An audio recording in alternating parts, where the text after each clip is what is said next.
Hello and welcome everyone to another Thursday. We're so happy to be on here and play pretend with our bestest of friends. So let's see who we have playing this evening on Tales of Vardin. Let's start just right up here. That's me. Hi.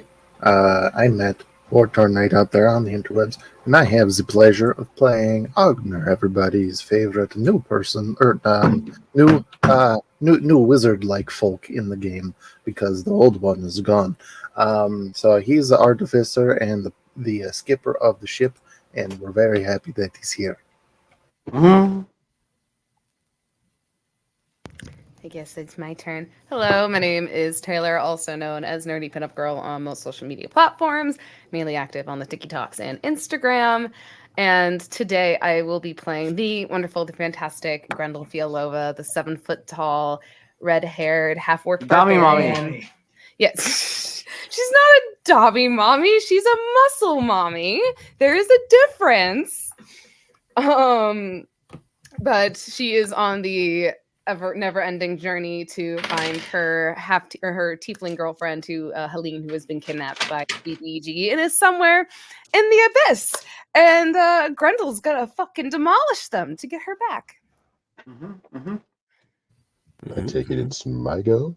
It is your turn. Beautiful. Hello, everybody. This is your friendly neighborhood short feral menace to be Nog, the new and improved Blood Hunter monk, coming at you live with both fun and chaos as he avoids cleanliness as well as flowers. We're gonna get that guy a bath.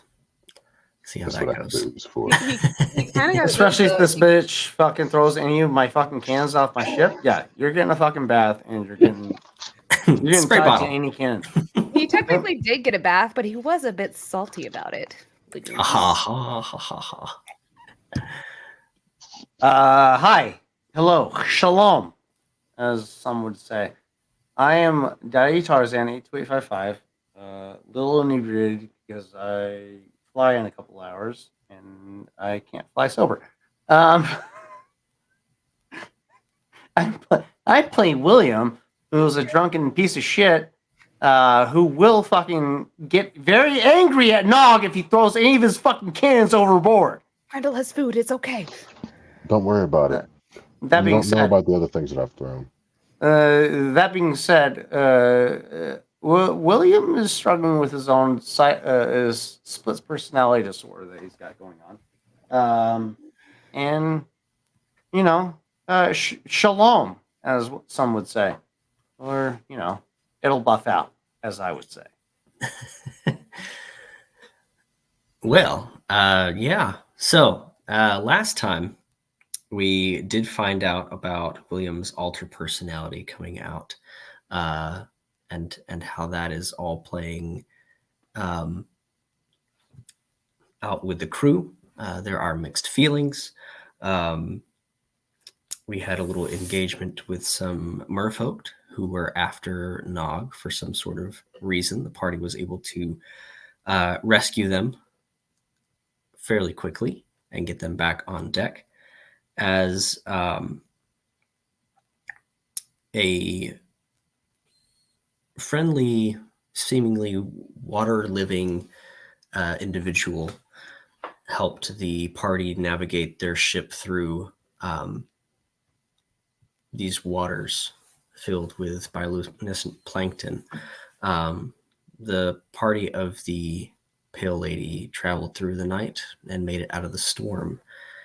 And in the morning, Grendel and Nog were meeting up for breakfast, I believe, as Grendel promised Nog food. And that is where we ended last time. So we'll pick up from there on To Be Diced. So we did get a long rest, right? We did, yes. Mash. Thank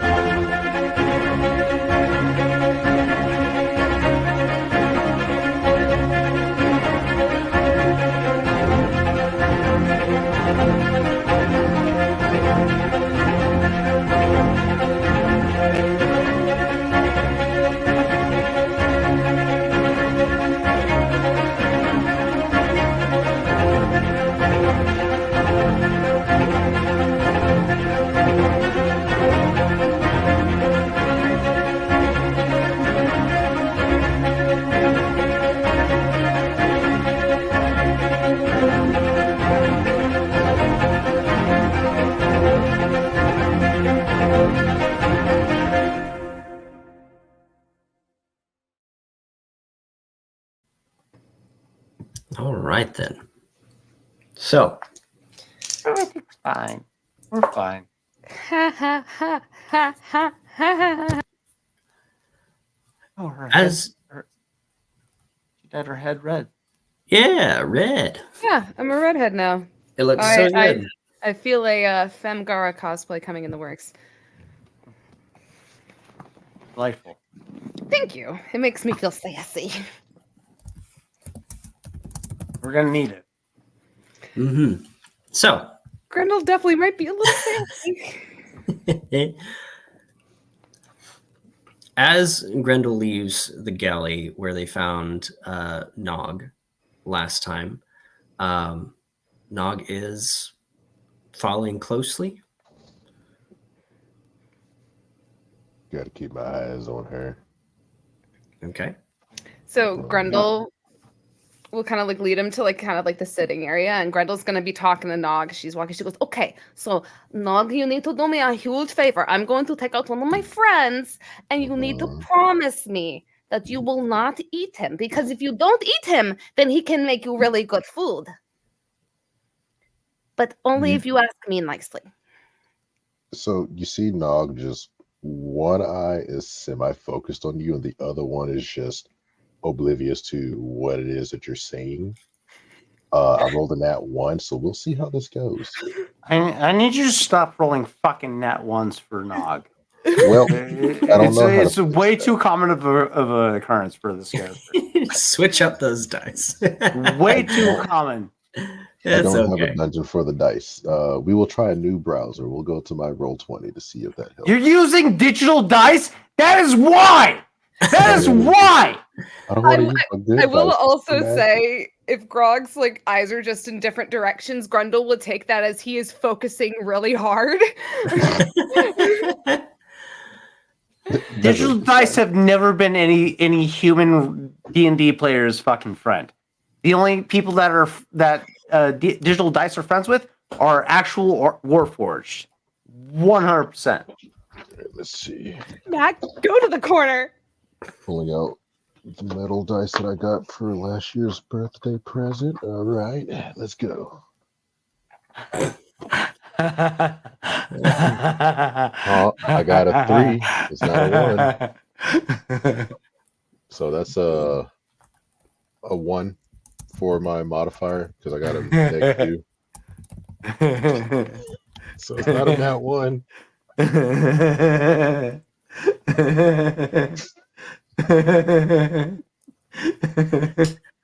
Okay, so Grundle, you are taking out Oswald.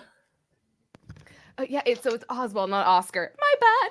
You're good. so He goes by many names, and Oswald, Oscar, tomato, tomato. You know what I mean? exactly. So Grundle is going to sit down on the table, and she is going to take out the little box, and she is going to kind of make sure she keeps it a good distance from Nog. And before she opens it, she goes, "Okay, Nog. So what do you want to eat?" Fuck. You can't eat fuck. That's weird. No.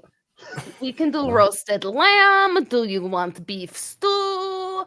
Some roasted pork or some roasted owlbear ribs are very good as well.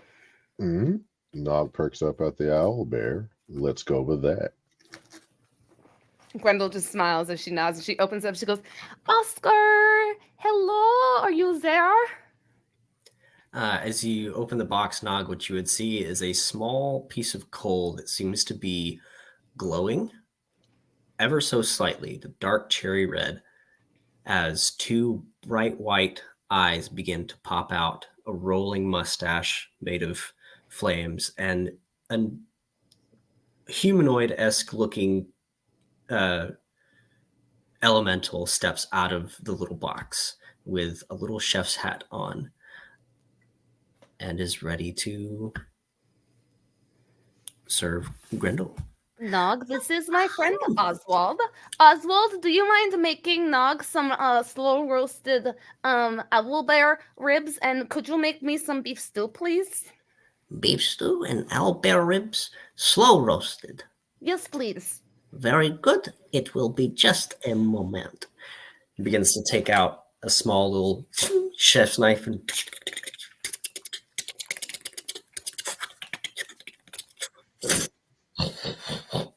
and toss in a little pan.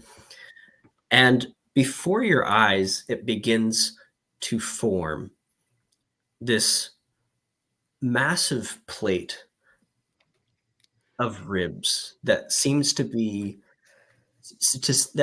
have been cooked for at least 32 hours, slow cooked, roasted, and smoked to perfection of tenderness and juiciness. Mm-hmm. Before Grendel, a beautifully made hearty beef stew kind of goes in front of her as well, as Oswald kind of hops up onto the side of his little box and starts to kick his feet. Well, I hope you have good breakfast. Thank you, Oswald. And she's going to shave off a few more shavings off the table and feed them to him like potato chips. And then she will... she's like, "Thank you very much for breakfast." And then she will push the plate of ribs to Nog.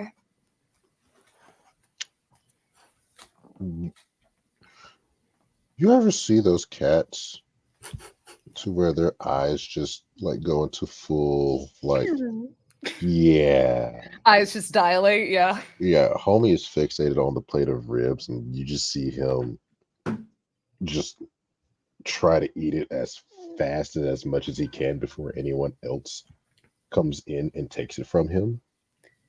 Grendel's just going to slowly taking bites of her beef stew. She goes, "Be careful, Nog. You do not want to give yourself hiccups. My papa always told me if you eat too fast, you get the hiccups." Nog. Mine. Can I do an insight check to see if I understand what he's saying? You may. Absolutely, yeah. This is how you get proficient in speaking Nog. What is Grendel's insight? Yeah, it's a -2. This is going to be great. Ooh, you. So that's an 18 minus 2 for a 16. I love how both of us have a -2 in our modifier. This is a great crew. That's what William's for, baby. So you heard Nog said, this is all mine. Nog is going to eat everything, and it's going to be only mine. Well, yes, that is your order of food, and I had Oswald make it for you to enjoy. So that is your food, Nog. And she will finish off her beef stew before she places the bowl down, and she goes, "How do you like them?" You just see him slowly trying to put or like eat the remaining meat off the bone, and is just laying on his back now, just patting his belly, and just lets out a nice little burp. Grendel will walk over with a taking a nap. handkerchief and just kind of dab off some barbecue sauce on the side of his face. Just you have a little something. You see him just swat at you and tries to just smear it even more into his face and try to shovel it into his mouth, but it's flavor. Nog enjoys good taste. Do you want to tell Nog what mechanically is going to happen after consuming this meal? Uh-oh. Oh yeah, what does happen? I forgot. Let me pull that up for you. I'm sorry, am I about to die? Give me some time. No. There are benefits to eating an Oswald homemade meal, and it depends on what time of day you eat it as well. Oh, I was about to say, like, let's not blow him up. They're bombs. It was made in a bomb factory. Yeah, that's what I honestly thought it was. Here we go. Oswald's Tinderbox.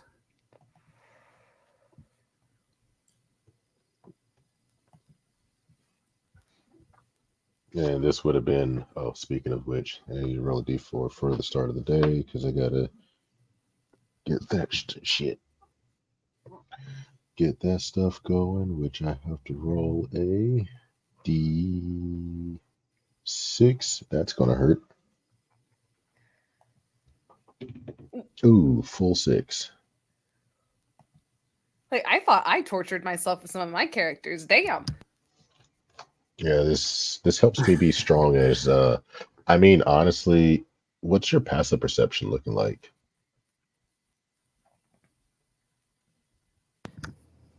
Eight. I mean, he's not hiding. I mean, you can see like small.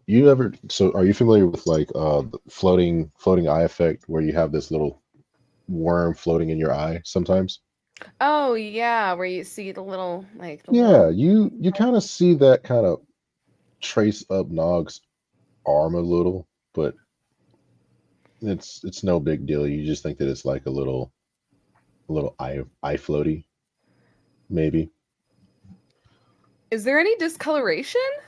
You see that Nog's hand and forearm is not the same skin color or tone of shade as his body.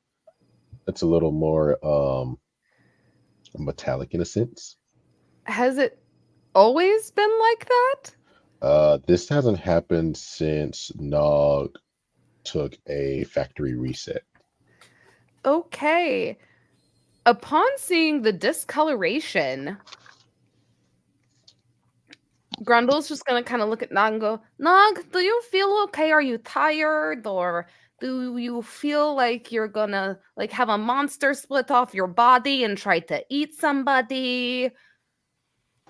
Nog just shakes his head and then proceeds to like use the dead ooze from his loincloth to kind of clean his cheeks before putting it back. Does this ooze look like goo monsters?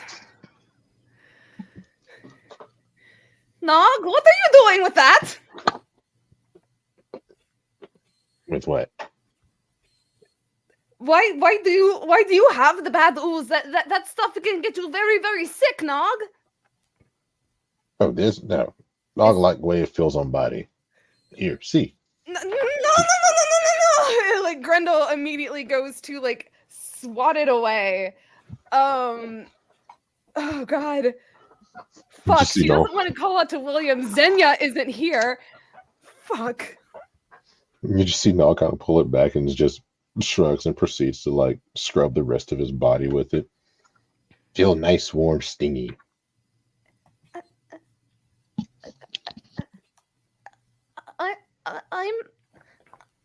I'm going to be right back, Nog. Og!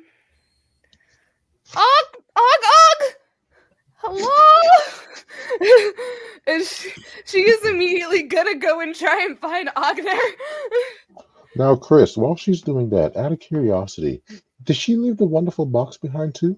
No, after she feeds him, she always stores it away. Nog was about to have a smorgasbord about to happen. As well. So it is once per day that Oswald can create this meal. Up to 3 creatures consuming the meal get 10 temporary HP that will last the day. Once they're gone, you can't heal into them, but they're there for you to use throughout the day as needed. If the meal is consumed right before a long rest, like eat and go to bed, you gain 2 uses of advantages for the day. So that's kind of what Oswald's tinderbox and consuming a meal with Oswald does for you. So yeah. So you're going to find Ogner. Yeah, Grendel is gonna go find Ogner and Okay. So if I'm remembering this correctly, this is very close to the discipline that was dealt with on deck once everyone went back to their duties and stations. William, where would you be? Sorry, I got you with food in your mouth. Yes, Captain's quarters dealing with a personal interaction. Okay. Ogner, I'm assuming you would be at your chair. If there are no repairs to be made, then yes. Okay. Well, there are plenty of repairs to be made along the ship, as a lot happened. You were attempting to get out of a storm. Merfolk were stealing things off of the ship, and we just needed to progress. So some repairs were made. There are still things that need done, but nothing that would need immediate attention, if that makes sense. Like, Then I would imagine I would imagine on a crew of like 40-something individuals. Yeah. These would be repairs that he would trust somebody with. So okay. Yeah. There would be like a bosun or something. Time. Yeah. So yes. In the chair, arcane interface in front of him, just keeping our heading. As you're keeping your heading up in the crow's nest, there is someone that is spotting land off to the port side.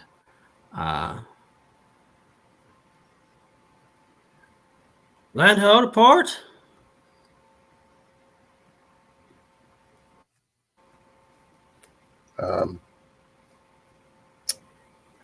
Oh yeah, I forgot. So I'm gonna need to change that. But yeah, So, since it is a new day after our big battle the previous day, now Polly is going to turn to the parrot that is on his shoulder, and he's going to say, Paul F., fly up, and I'm going to need to get a better look at what's happening. They take off. It's a morning. The sun has come up, but it would seem that a low rolling mist comes through. It's that mist that you can still see through for a decent amount of distance, but everything looks almost ghostly through it, if that makes any sense. It's that mist and that fog that is thin enough, and it breaks.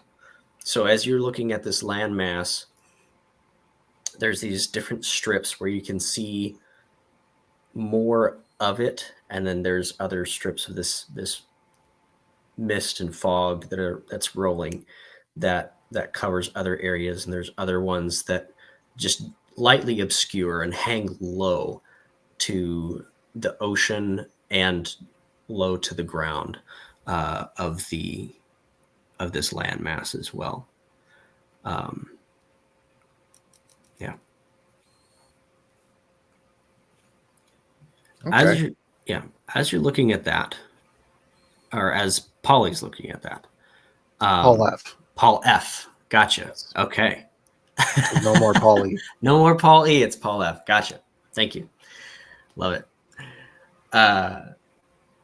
As Paul F. is looking at this, you look at your interface and just kind of reassure that you're headed in the right direction. And your arcane interface flickers and then returns.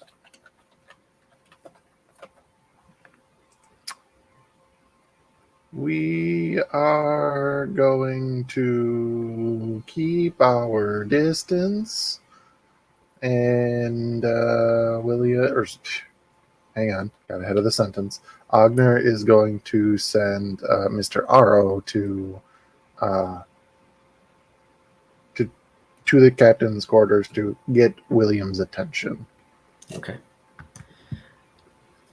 They leave to go to the captain's quarters, and you hear a familiar voice coming in to contact you.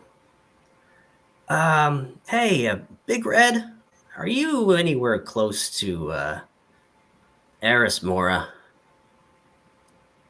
Am I?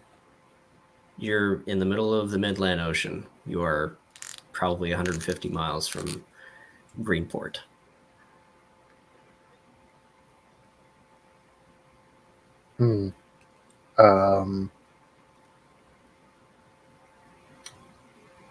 Going to respond to we're a bit more than a stone's throw away from you. Why? What's up?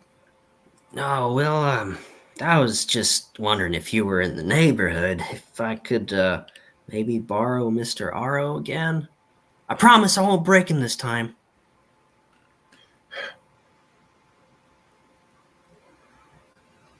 I'd love to help you, but we are quite in the middle of the Great Blue Yonder, as it were. So, not quite sure next time we're gonna be landside. Oh shit! Fuck! Piss. Language. Sorry, Big Red. All right. Well, I guess you're missing out. I found a big old chunk of Illudium crystal, and I just need to rip it out, but I can't. Maybe I can get Grub to do it. All right. Well, thanks. Bye. Over and out, short stack.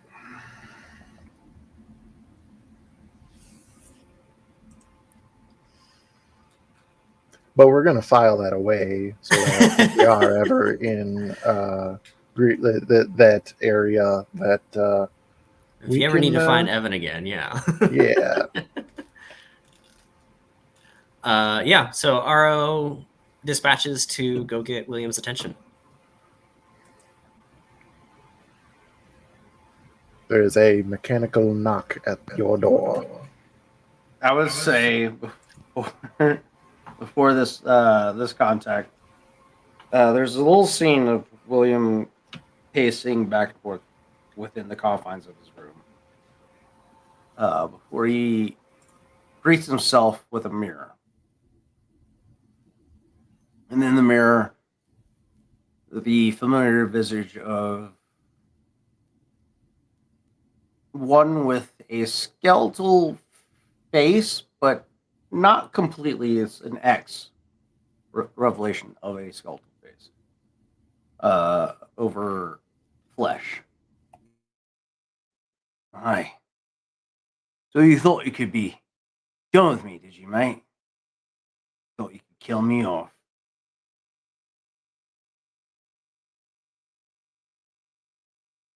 Hey, this shouldn't be possible.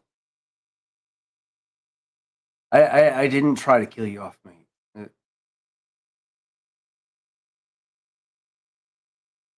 I don't need you anymore. Fair enough. Fair enough.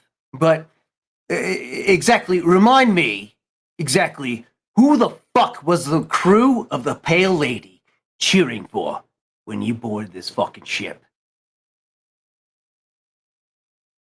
Who the fuck were they cheering for? Not the William the Great. They were cheering for Billy fucking Bones. Am I right? Am I fucking right? I don't.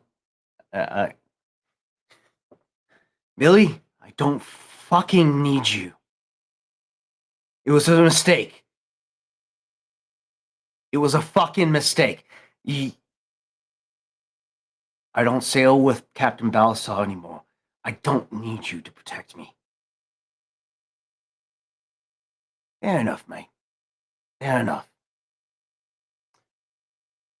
We'll see how long your men stick around with William the Great, comparatively to William, aka Billy fucking Bones. We'll see what the conclusion of that sentence. That's when the knock on the door happens.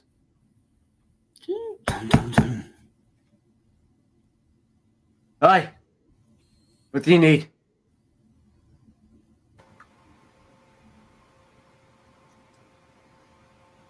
That's rough because Mr. Haro can't speak. He can only understand, I believe it's common and goblin. R2D2 noises? I mean, yeah, he could make noises, Aro can't speak? but he doesn't speak. You I just hear would say- cracking noises on the other side. Yeah, I would say after a certain point, William would have gathered that notion. It was if it's Aro, he's not going to be able to talk. All right, enter. Or actually, no, he wouldn't say enter. He would just be like, all right, if it's Aro beckoning him, Ogner needs him. So at that point, in a flustered state, William would leave his quarters and make his way up to the helm where Ogner is. What is it, Mike? He's going to gesture off the port bow at the landmass that we are keeping our distance from, and the aforementioned spooky fog. And I was just going to say, we got land on the horizon over there, but not too sure how I feel about going there, because ain't never happened before, but my interface here got a little buggy for a second while we were heading right for it. I would assume this type of interference is very familiar, if I remember correctly. It would be familiar, I believe, with William, and very familiar with Goaty. Okay. Right. Ogner or Goaty? Goaty. go to. Okay. Be very well. Actually, Ogner probably would have noticed something, depending on how often they would be interacting with magical things and working on those types of things.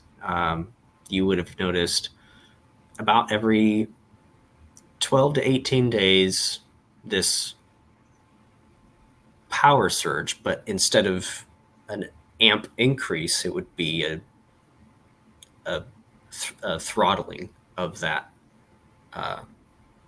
effect.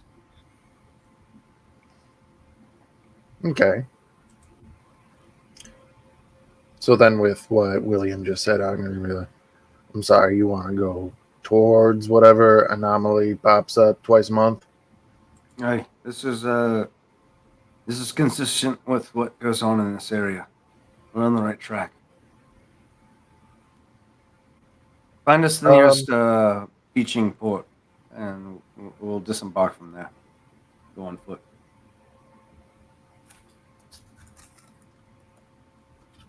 Aye, Captain, and he starts turning towards the island, feeling unsure that his controls are going to make the trip.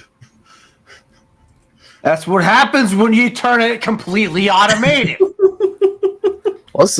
Listen, okay? It's not a bug, it's a feature. All right? Should have left me with a steering wheel, Betty. It's okay. We'll incorporate a steering wheel in the future. I didn't think we needed one. But I got a plan just in case. We'll see. There you go. Initiate manual mode. Basically. Eventually, William's gonna have to take over. I mean, Ogre can't pilot the whole fucking time. That's what you think. Is Ogre fucking Chav 2.0? I literally said that when he was introduced. I said that he was build wise, he is Chav in D&D. Ooh, he's a better pilot than I am. Oh shit. Okay. So you adjust your course and your heading, and the landmass and its typography becomes more apparent as you get closer. William, are you still on deck? Yes, and making it a point to avoid any reflective surface at this point. Okay. So, as you get closer, your orders are to find the nearest port. So you begin to circumvent the rocky beach that tends to appear just past one of the reefs. You circumnavigate that and begin to make it around one of the bends. Everyone make a Constitution saving throw and a perception check for anyone on deck. With Grendel going up to try and find Ogner, would she be up on deck? Yes. Okay. And you said Constitution save? Mm-hmm. Okay. Constitution's going to be an 18. And then a perception. -2.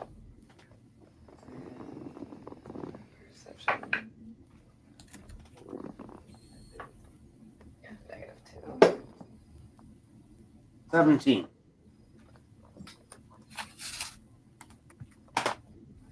It's going to be a 25 for a con save for Grendel and an 8 for perception.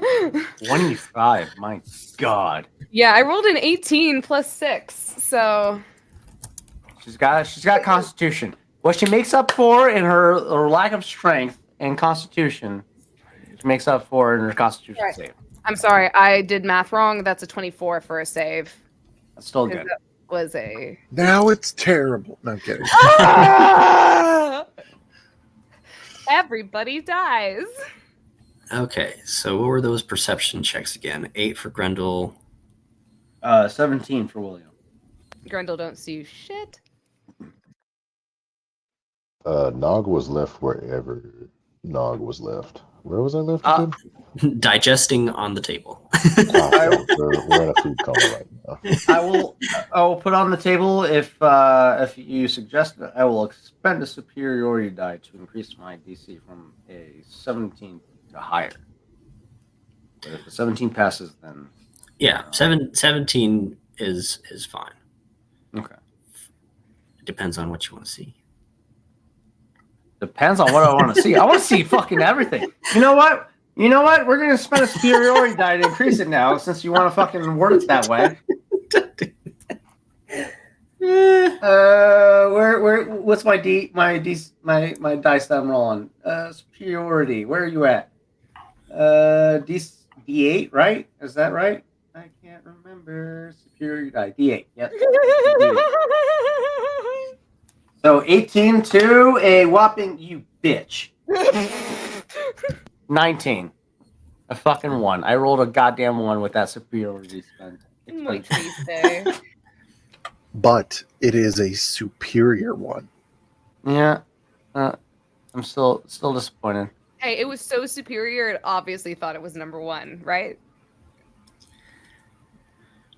The fog in the air, as you get closer, you begin to notice that it is less water particulates in the air. It's more like a dust as it hangs low. You begin to feel more at peace, a little bit more calm. Some of your fears begin to rest before that feeling subsides.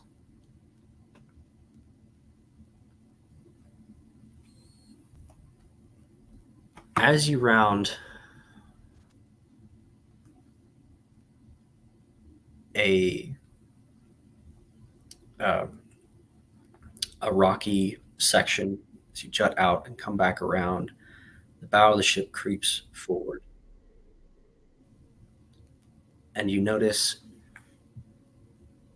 a large stone structure, an old naval fort. Portions of the fort look to be deteriorated and crumbling. Doesn't seem to be any signs of inhabitants from the outside.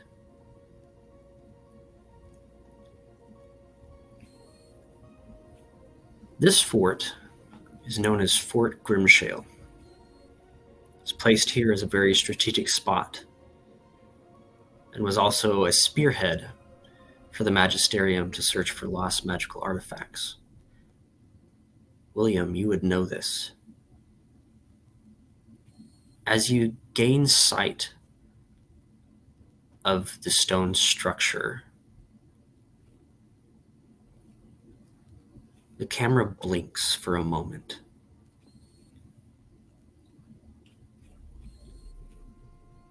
And when it opens again, William, you are docking. You hop off the vessel and are greeted there. Welcome to Fort Grimshale. Captain William. Your mission brief is in the upper room. The memory ends and you return to yourself.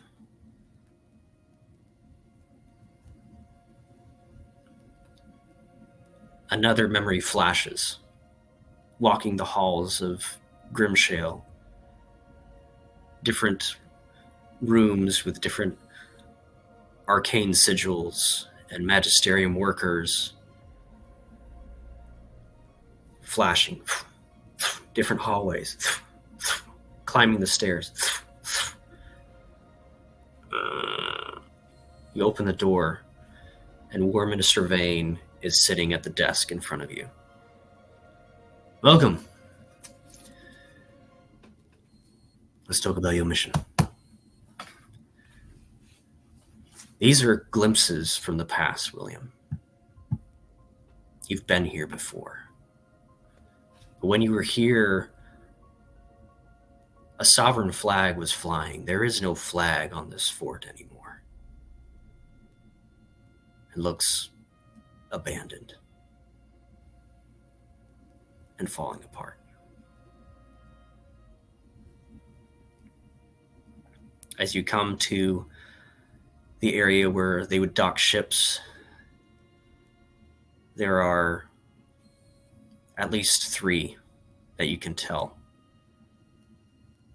One bears the flag of Sovereign, another an independent privateer, and the third is a Scarlet Brotherhood vessel.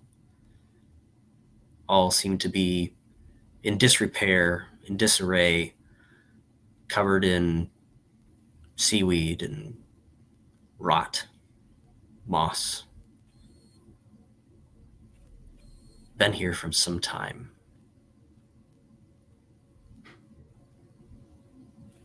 But there's a spot to dock if you wished. I'm gonna make port. Scour the fort. Grendel with me. We're gonna search the ships. Grendel. Agni, Sorry, go ahead. you search the fort. All right, Captain. All right, lads. And he's going to start getting everybody ready to dock. Grendel, upon approaching the situation, not really knowing what's going on, but seeing that they're about to port someplace, hearing William's orders, she kind of goes a little solemn for a moment before she turns to Ogner and she goes, I would just like to let you know that Nog has a very mysterious goo thing, and I believe it could make people very sick. So I'm not going to try and take it away from him because I like my fingers and I need them to hold my axe and stuff. So we might need to I don't know. We might need to get that taken care of. Agner, see that thing be burned immediately. Oh, now he's intrigued, because I was gonna say he kind of like dismisses Grendel for a moment, like a dad trying to park a car and trying to focus as he's just like, I'm a skipper, not a doctor. I can't do that. Like, whatever the case. I don't need to know what's oozing out of Nog right now. But like whatever the case may be, but with the concern in William's voice is just kind of like, "Hi, Captain." All right. Well, he's going to like try to dock the ship and then go find Nog. Oh God, But we're all fucking trouble. once Ogner goes off to find Nog, Grendel will silently just walk over to William as she just kind of stands at attention. And I will say how she is holding herself around William. She has a very stern look on her face, but there's almost like a hint of, she's not very good at hiding it. There's almost like a hint of fear when it comes to being around William right now. He's very much aware right now.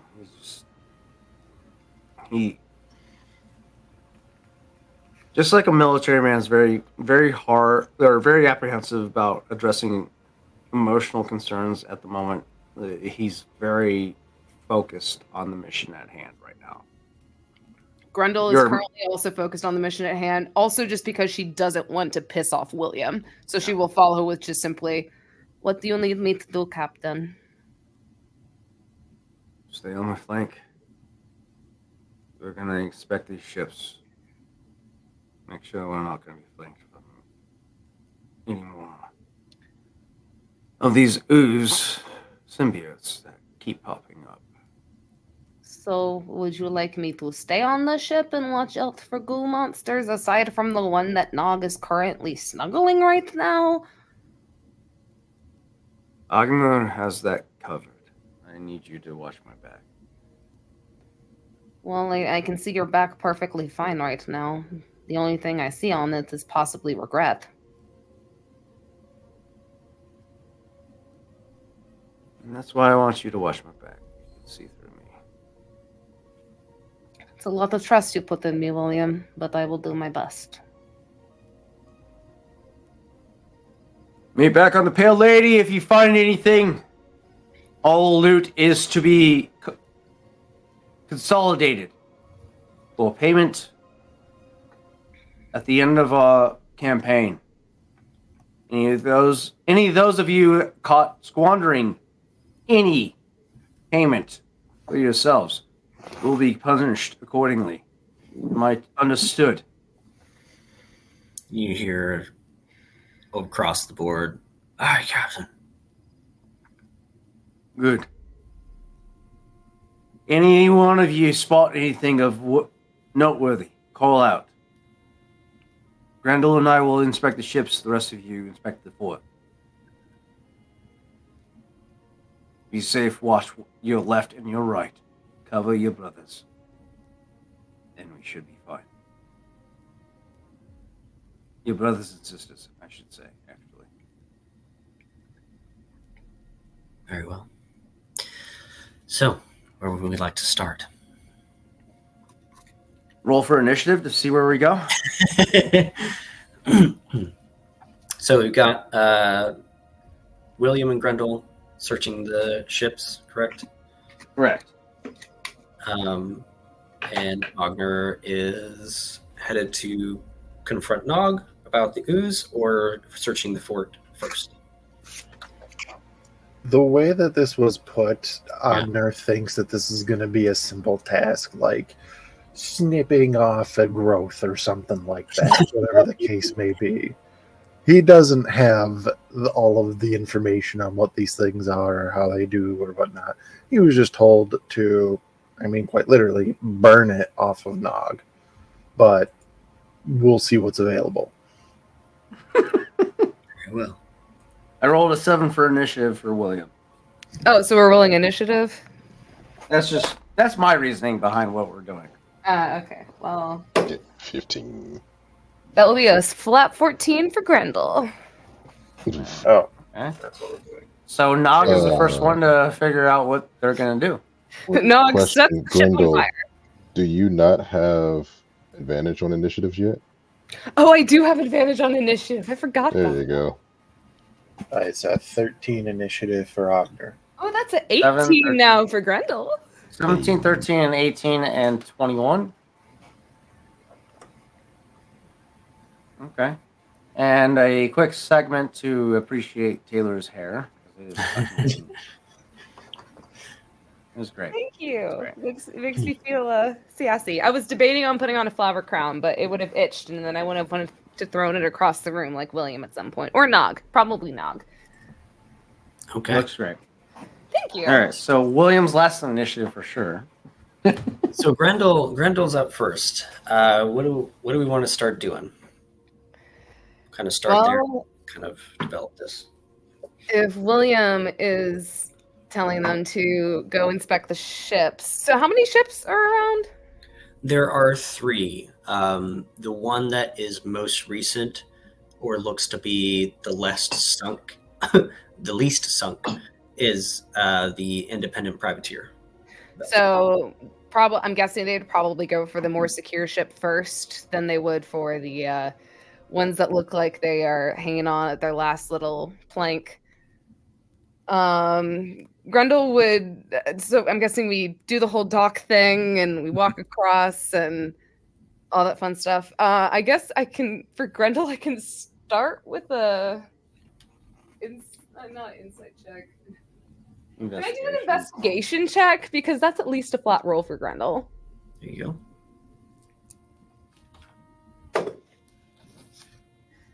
Not the best. That's a 10.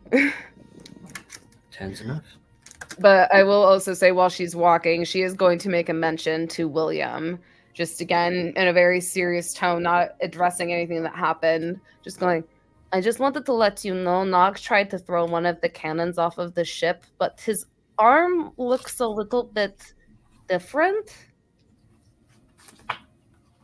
It looked like he played in some mica. And it's all shiny looking.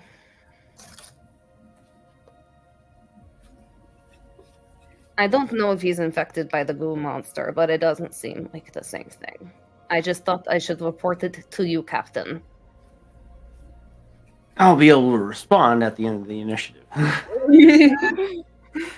So, Grendel, in your initial search and look for this, you find a few stray pieces of coin here and there. You find a small bottle that has a bluish glowing liquid in it. A small yellow glowing marble that seems to swirl inside. And it just has a very dull humming glow to it. Hold on. Evens or odds?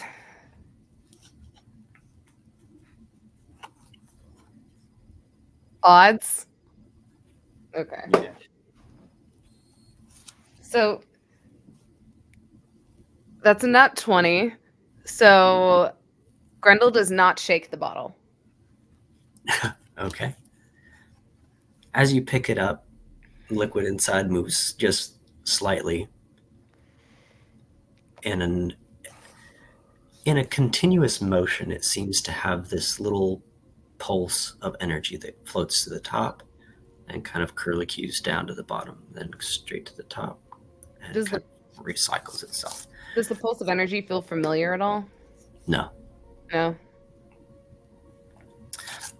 You also find in your initial search a fairy stone.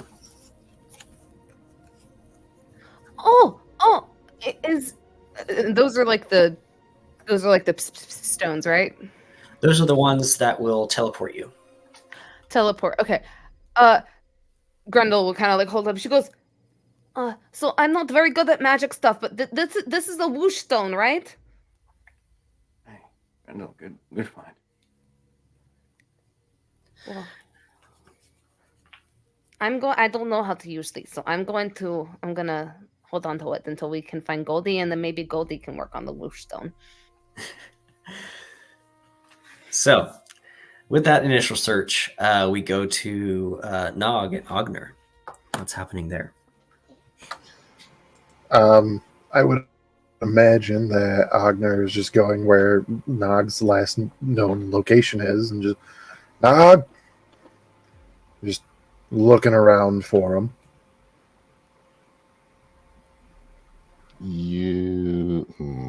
How loud are you yelling? And in what Loud tone enough. specifically? The tone that you're used to hearing as Ogner is about to issue an order on deck. No, okay, then Nog's just asleep. Disobedient. Oh, What is this, like a hammock cot situation? He is just Or in a on crate? he's just on a table with a pot belly. Like, you've never seen a small creature look 4 months pregnant.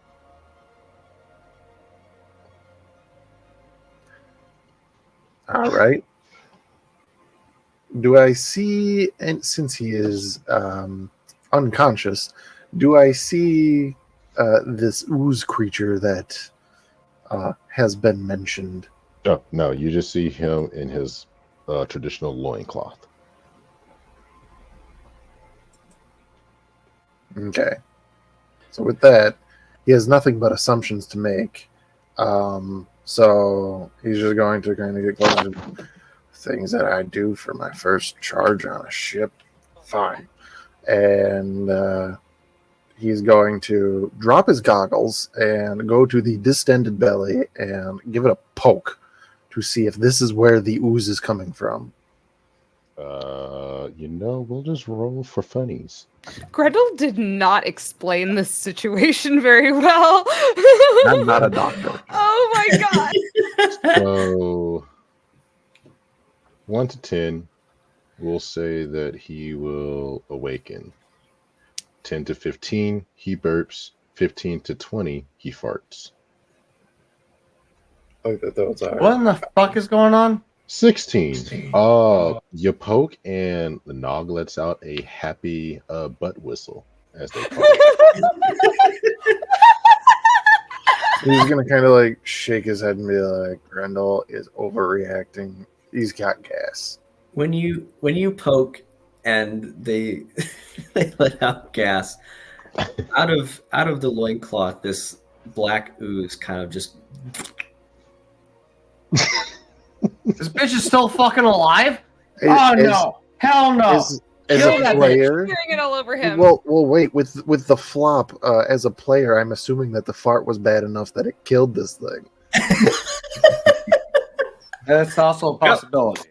that's taken care of. So when you say that the black ooze, Hmm. from where? This loincloth where he stores most things. I You don't might get have to make a paid dog for cannon this. for the At that point, he's just on a table, laid out, a table that was bearing food. We're gonna grab a carafe of water or wine, whatever it is, and just dump it out on Nog's face. Ooh, Nog immediately wakes up and is ready to go toe to toe with whatever. And you just see him Hey, you you shit yourself on the table.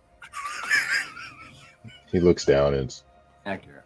we'll roll it in history real quick on intelligence. Okay, I can work with that. -2, that's 15. Yeah, he's just that's just or treasure Nog claim from. Yeah. I know the expression is what one human's trash is another goblin's treasure, but I don't think that they were talking about literal just diarrhea. All right, so you clean that up. We eat here. All right, throw it overboard, and come on, we're in port. We got shit. Burn it! Nog kind of just eyes you up and down and says, "Yeah, William left you second best." So Nog listens, but he keeps. And then you just see him like pick up the matter. William told you to burn that bitch. I will have you know, William told you to burn that motherfucker. I don't really have fire, and the way that it was described, as far as he knows, it's.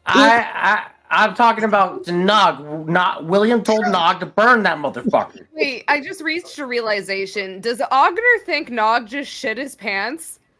Well, yeah, and then he was told that it was treasure. So, I mean, he doesn't know what to think. He just thinks that it should go overboard, and we should be done with whatever this medical excursion is and get to work. Yeah, Nog kind of just picks it up, like tucks it back into his loincloth, gives it a nice little. Don't put it. pat. What do you? That no. Listen. Just Get rid of it. wash your hands. Burn it. And You're done with it. Let's go. Looks at you and says, You got a mission. "Nog don't wash," and then he just walks off. I'm sorry. He low crawls like a primate out. There we go. Cody, get your ass back here and prestidigitation his ass. All right, this is what we're gonna do. We're going to walk behind Nog, and just like the entire time, I assume that if I'm walking behind you, just saying like you gotta fucking wash your hands. That's gross. Like this is all gross. What are you doing? It's gross. That you're just either ignoring him or like saying no, it's mine, whatever, so on and so forth. He's just saying no. It's his. He claimed it fair and square. With that being said, when we hit the deck, like the top deck, so that we're outside technically, I'm gonna need you to make a Constitution saving throw. Okay. Ooh. Unless you're willing. These are my favorite kinds of initiatives. I'll do that at the start of my next turn. How about that? Or can we do Okay. it right now? I can't hear you. I see the beard moving. I just can't hear you. Yeah, go ahead. All right, We're, let's see. we're in initiative, just kind of make sure everybody gets a turn doing what they need to do. Search the fort, search the boats, kind of make That's sure a we're bouncing 16 back. on my. Oh, you said Constitution. I'm sorry. That Constitution is saving throw. 17. Nope, I lied. Fuck. 19. Sorry. What is it? Are you sure? Yes. You I'm sorry. I positive? was looking at my decks first, and I looked at my con, and I forgot to add my proficiency bonus to it. My bad. Gotcha. Okay, so for sure it's a 19. Yeah. Absolutely a 19. I rolled a 19 plus 8.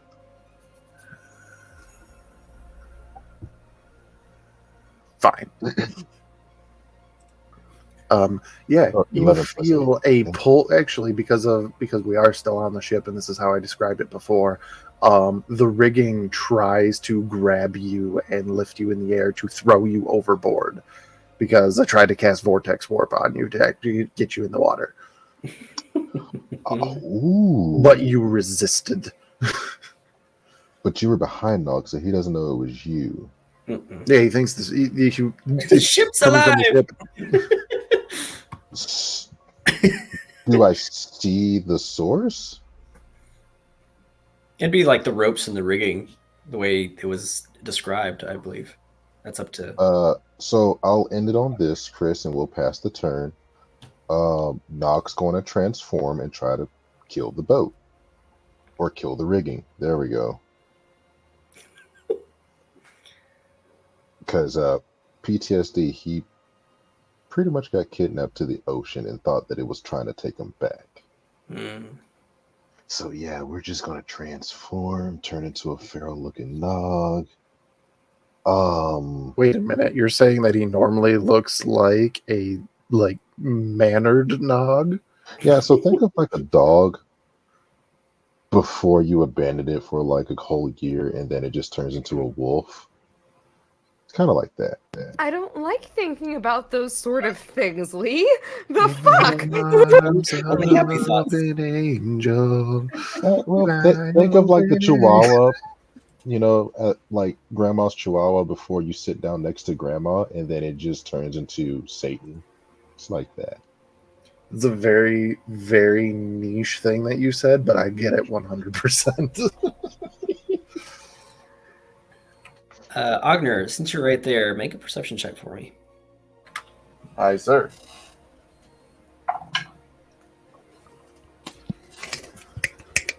Natural 20, baby, for a 25.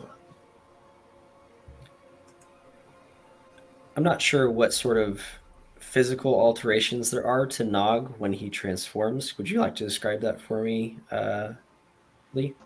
Oh yes. Yeah. Imagine. So you see a small goblin start to bulk up and become more vascular in size. The main fur along his head and back begin to grow longer to include his feet and hands turn into that of claws, and he has a more semi-canine facial structure, almost to that of a warg. And along his forearms, you notice that they become more onyx and chitin in sense, and you start to see ripples of lightning starting from the tips of his fingers traveling up to his elbows. In addition to this, along Nog's back, there are these iridescent scales, and their eyes go coal black for about 5 seconds and then return to what they were.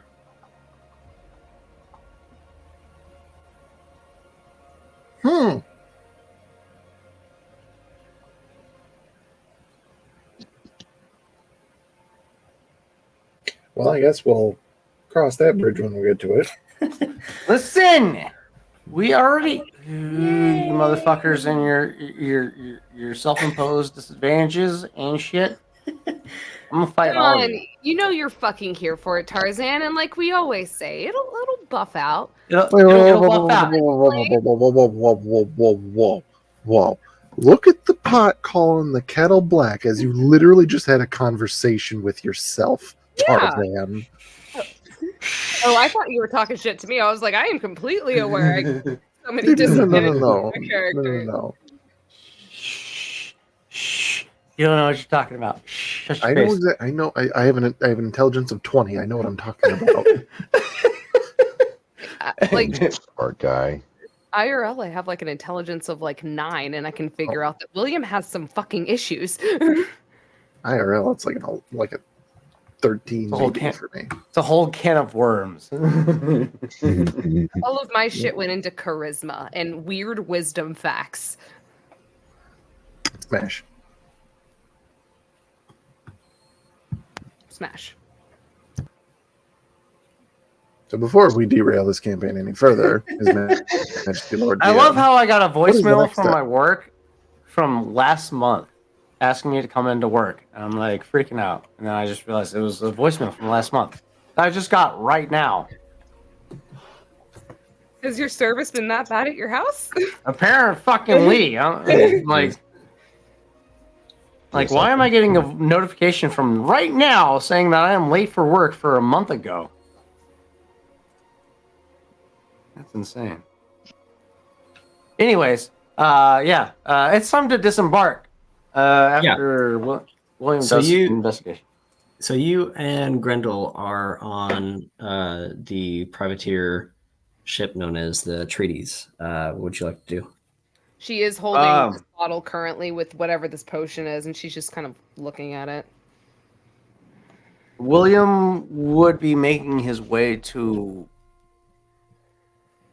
His first and foremost thought would be the captain's quarters to garner any intelligence that he can possibly gather from the ship. On his way in, he would instruct Grendel to make her way down to the armory and recover any unused assets from the ship. She still has the sticky, the portable sticky hole, correct? All right, Grendel will just go, sir, yes, sir, and go down and start doing that on next initiative. Okay.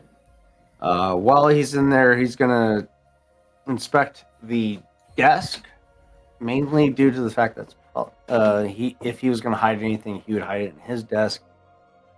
He's gonna inspect it top to bottom for any possible cubbies, hidden cubbies, I should say, specify, as well as any possible wall paintings that seem out of place that could act as a cover for a wall-mounted safe.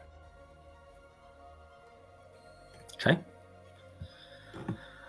This particular privateer ship was mostly used, and you know this from the logs and histories of this particular ship, it's mostly used for transporting of goods. Right. There are a handful of cannons on it, so it does have equipment to defend itself, but it's not necessarily made for assault. It would appear that the last date on this was about a year ago, was the last entry in here. Go ahead and roll me an investigation check. Investigation incoming. Black die. That's a nat fucking 20. For a total of investigation wise 21. God damn it. Could you be any better, please? You know what? I'm going to expend a superiority die to up that just because I want it to be better than just a 21. Because that's just pathetic. All right. The paranoia is really coming in for William at this point, isn't it? It's not necessarily paranoia. It's more so I just want this fucking investigation check to be really fucking good. You know what? Fucking go for it, buddy. 24. Oh. 24. That's good. It's still good. Looking around, you find the captain's, usual belongings and different things like that. It looks to be the ship looks to be in between things. Doesn't look like they had been paid recently.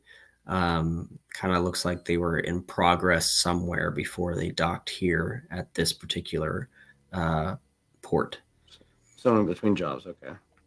So, looking through for any secret compartments or anything like that, you do find a small lever or button just under the desk.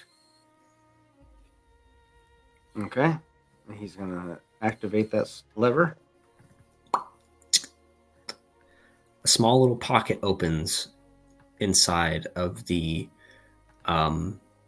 inside one of the drawers of the desk, and there's a small leather satchel inside. You're going to take the satchel and inspect it without placing his hands on the contents with inside. Okay. So as you take the drawstrings and open it up, you look inside,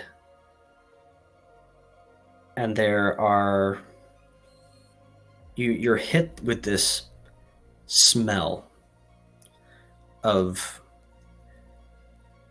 something very old and moldy, but there's something even more pungent past that.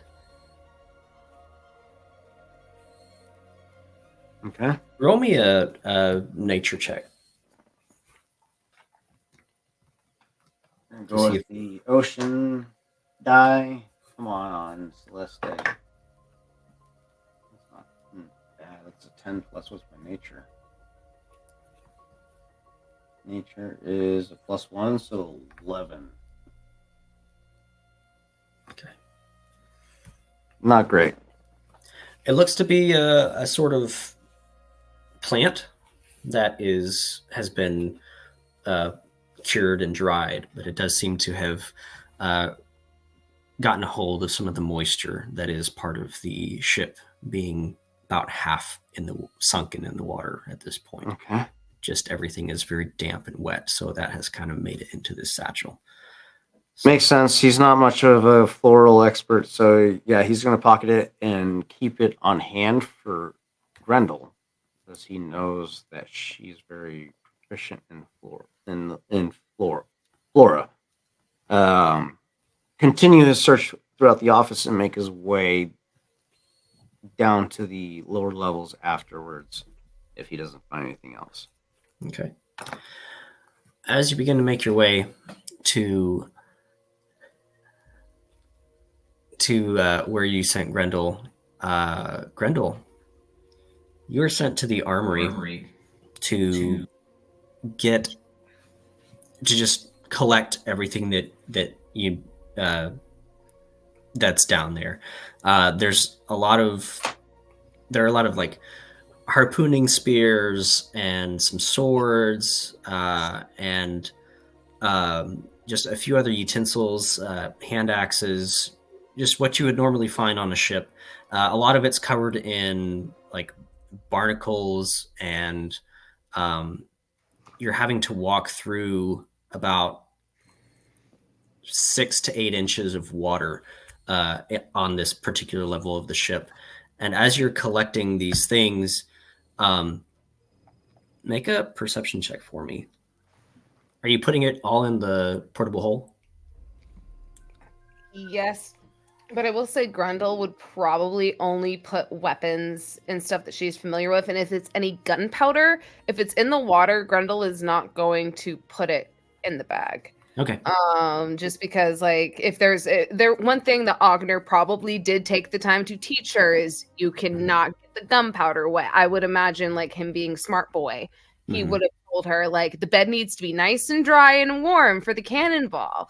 So Grendel would, like, kind of pick up a barrel that's, like, dripping with water and she's like, this will not be comfortable for cannonball. And she'll toss it and, like, not toss it, but she'll set it down onto the bad pile. So by the time William comes down, you will see probably a pile of bad, like, stuff that can't really be salvageable, or as far as she can tell. And then on one pile, she would have stuff that she is familiar with, and anything that is weird, she's gonna put in a little middle pile. Okay. And you said a perception check, right? Perception check, please. Yes. It's actually not bad. That's a 19 minus 2 for a 17. There are two things you notice as you open the portable hole to put in the weapons and the things that you found in this area. Oh no. There is light There's a inside the fucking- portable hole. Ah! Looks to be I'm sorry. That's like the whole thing. it looks to be that an oil lantern has been left unattended inside of the hole. Chris, what are you trying to fucking do to me? All right. On the table, there are a few more knives that are covered in a red substance. It looks to be blood. And to the side, there are hooves, horns, and a piece of suspicious meat. Oh my fucking god. We're dealing Something with else? a fucking minotaur. Something else that you notice inside of the room is as you're putting things in there, you notice this, and you see a suit of armor off in the corner that moves ever so slightly. Oh, It makes a lot of noise as well as it just kind of across the back wall. And so it's just as Grendel is opening. Is William down here at this point? Yes. Yeah. Yes. Okay. So I what we will- can do is we'll put Grendel and William kind of on the same initiative, and then Ogner and Nog on the same initiative. as Why well. do you hate us? Why do you hate us? I don't. I love you guys. Okay. We love you too, Chris, first and foremost. I am absolutely here for whatever the fuck is this guy? in this hole. Who the fuck is he? What do you work for? I'm gonna shake the Okay. shit out of you. Grendel noticing that because like if she sees a lantern, she's actively going to connect that with somebody's living in here or something, and seeing the fresh blood, the fresh pieces of meat, and then hearing like a shifting of the armor from the point of view, she just kind of be looking in the hole, like her face would be in the hole, not her full head. Would she be able to see the armor shift at all? The armor is in the ship room. So it's part of the armory there where you're gathering things. So the lantern and everything is in the hole, and the moving armor is in the room with you. He crawled out while you weren't looking. Holy fucking shit. Okay. Grendel, when William probably comes down to Grendel. Oh, fabulous sleigh. Anyway, Grendel will probably have the sticky hole open as she has one barrel of gunpowder in her hand that's still good, and you see a very confused look on her face as she slowly lowers it, and she then she goes, "Hello? Are you down there? Is anybody down there?" And then she hears the shifting of the armor, and she turns, and she immediately first she looks at the armor, then she turns to William, and she almost has again, a little bit of a scared look on her face, but it's not towards William. It is as she kind of glances down into the hole, and she kind of closes it slightly, and she goes, "I think there is somebody living in here." And she's gonna then kind of dart her eyes back over to the armor to see if she sees anything further. The armor is outside the outside of the portable hole. Yeah, so yeah, as no, I know you that, look I know from that. the hole, She just kind of closed the portable hole, and then she turned to look at the armor. Okay. yeah, when you took your eyes off the armor to look at William, you can still hear it. It is, and then you look back at it. Those and when it's- you don't have your eyes on it. stopped. Holy shit! Ah, that's terrifying! Wait, do we have some weeping angel shit going on here?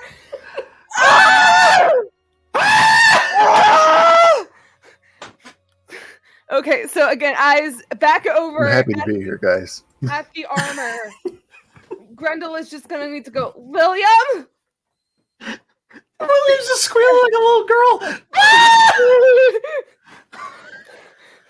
William, That's fake. William is actually just already. As soon as he sees the armor moving, he's firing. Okay. Actually, question: do I have a bonus action? Yes. Yeah, go for it. Can Grendel run at the armor with the portable hull extended open to try and just put the portable hull over this fucking armor? Go for To it. just okay, what do I need to roll? A grapple? I Yeah, can so do Uh, grapple. Yeah. So improvised athletics. grapple. Let's go. Athletics, yeah. Yeah, she will immediately try to just like put the portable hull over the armor as it's moving, just running as fast as she can. So the portable hull has a strength check on its own. I would say if this creature's going to escape from the portable hull, it would have to contest Grendel's strength roll. I just rolled a nat 20 on that grapple, so That's a 5.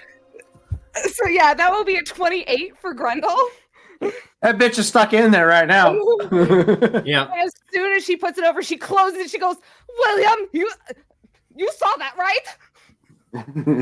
Fuck was William on the verge of pulling the trigger just stops right as you fucking pull the hood over this dude's eyes. I'm like, holding this like as tightly as she can and holding it against her chest, yeah, being like, and she's there's something in there. It's been living in there. It has like creature limbs and knives and there's blood. It looks like there's blood. I don't know words. Grendel, calm yourself. I don't know if it's what you're a painter. Grendel! It's very hard to tell. Grendel, calm yourself. We're gonna bring the bag, the hole to Ogner and find out if there's any way to be rid of whatever is living in this fucking hole. I don't know how magic works. This is beyond me and you. So we have to go. We have to get to Ogner. Ogner is the key. Understand? Okay, if Nog hasn't killed Ogner, then hopefully Ogner can take care of him. Why would I not kill Ogner? I told Ogner he needed to go get Nog's goo, and Nog didn't seem like he wanted to separate from it, so I'm not really responsible for what may or may not happen. I'm so sorry.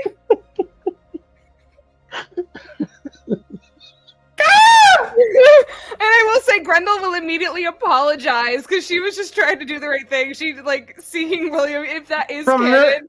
From this point on, until we get up to Ogner, William is providing the help action to keep that fucking bag sealed. Granted, oh, you're not raging yet, so you need the help action. Okay, so that's good. I still do have inspiration though. Just keep that in mind. So. Yeah, you have advantage on strength on any skill check that you make at this point on because William is helping. Okay. Till we get up to Ogner and deal with the shit permanently. Fuck!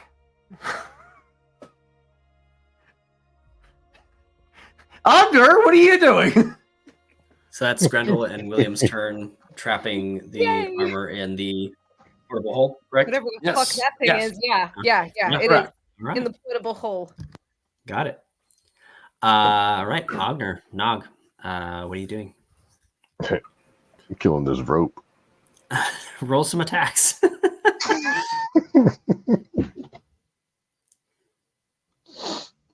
Let's see. That is a shit. 17. I want that cat. Yeah, roll some damage to the ship, please. Well, ooh. The ship? Oh. Nog, you keep hurting my ship, I'm gonna hurt you. To be fair, the ship technically assaulted me first. I just want to point that out there. A Nog was an innocent bystander. Shit. Well, this ain't good. So we're looking at a total of 20. 14 of that is magical slashing. 6 of that is magical lightning. All right. And, crap. You said 20 total, correct? Yeah. Okay. He's going to... Oh, that's right. I don't think he would go lethal on the boat, so we'll be nice. With really? that, you have severed really? ropes and rigging that is closest to you, Okay. and now they lay motionless on the deck of the ship, along with some extra damage to the floorboards of the deck of the ship. Is it But moving still? nothing around you seems to be moving as far as the ship is concerned. If it is, Okay, it might be just the wind, but not anything So deadly. Nog won't continue to attack thinking that he killed the threat. He'll just look at Ognar and be like, ship possess, kill possession, Nog strong, yay.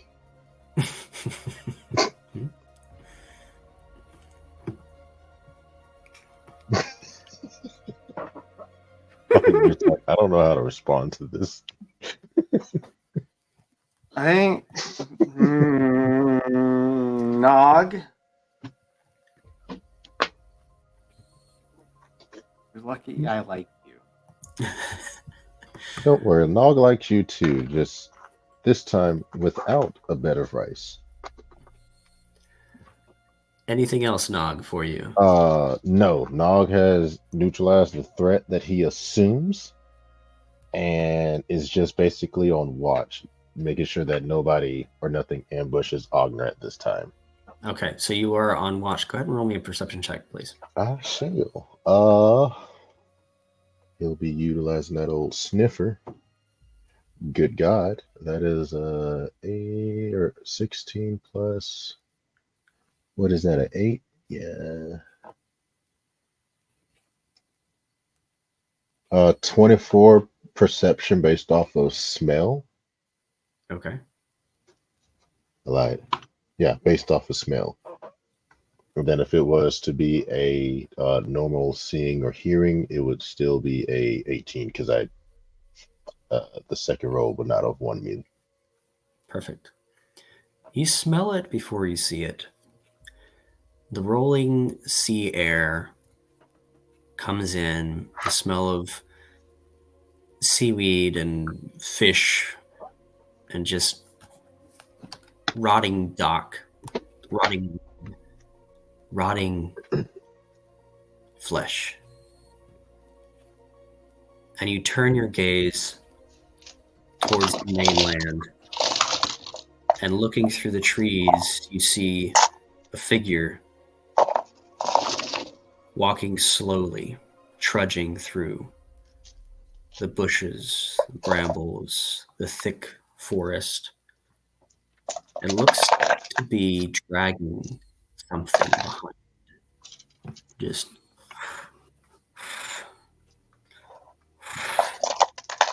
it stops momentarily and makes eye contact with Nog before lowering its head again and continuing to drag the heavy thing behind it.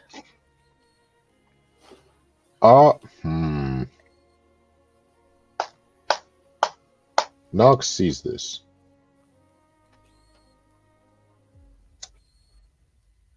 Fuck. Oh shit. Okay, this question is very, very important for little old Nog, Chris. Okay. With that description, is it possible to see this figure is dragging a humanoid-like figure? With that perception check, it does not seem to be a humanoid figure. But he's dragging something. It's heavy, some sort of heavy animal, most likely.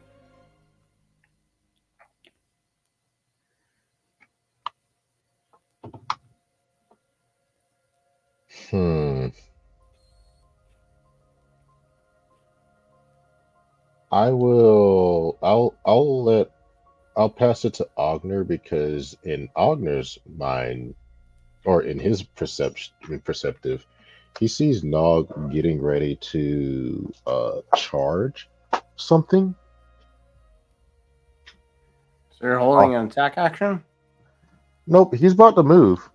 He's already attacked. He's about to bolt. Because I still have my bonus action. You can only hold an action.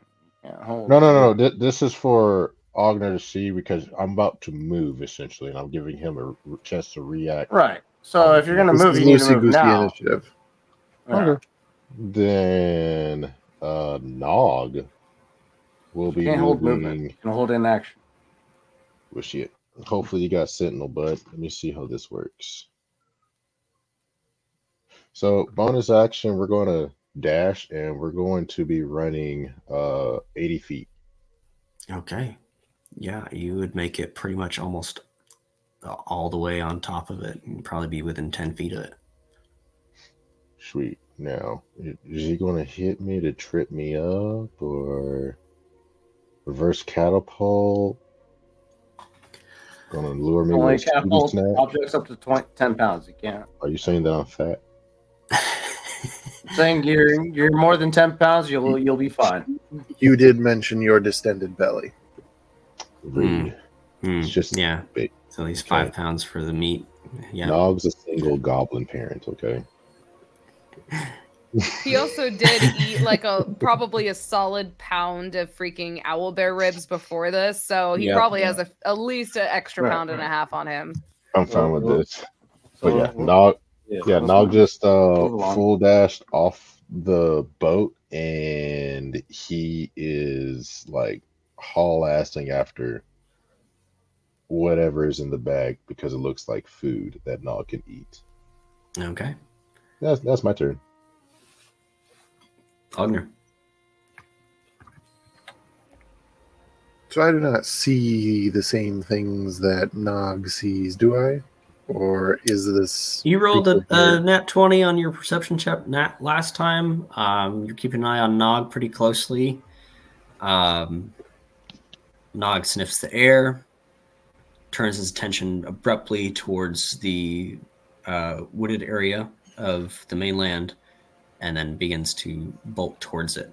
I would say, what's your passive perception? 15. 15. With a passive perception, I'll make you roll for it. You would be able to see the same figure trudging through the woods, dragging something heavy behind it. So more importantly than getting Nog clean is keeping Nog alive, which I don't think I can do anything about what's by the trees, but yeah, Nog, go ahead and make another Constitution saving throw for me. Let's see what's going to happen. Nat 20. Stop it. Silvery barbs. If only. Wait, does Goaty silvery barbs? Yes. It would be nice. Ah, God, if only Goaty was here. Stop living in the past, Taylor. I like nostalgia. But yeah, what silver barbs do again? I forget. I know it subtracts something. It doesn't matter. They don't. Makes you, we don't have silvery barbs, but it makes you re-roll to where you have to take, I think, the lower number, or I think whatever the next roll is. But yeah, that's what silvery Lower barbs number. is. But no one has it, so you're good, my dude. Do your nat 20 If shit. only he had it. But yeah, Just roll along. Nog just hauls ass after whatever. Yeah, I got nothing else beyond that, really. Okay. You know what? Fine. Mr. Aro can try to grapple Nog. Mm.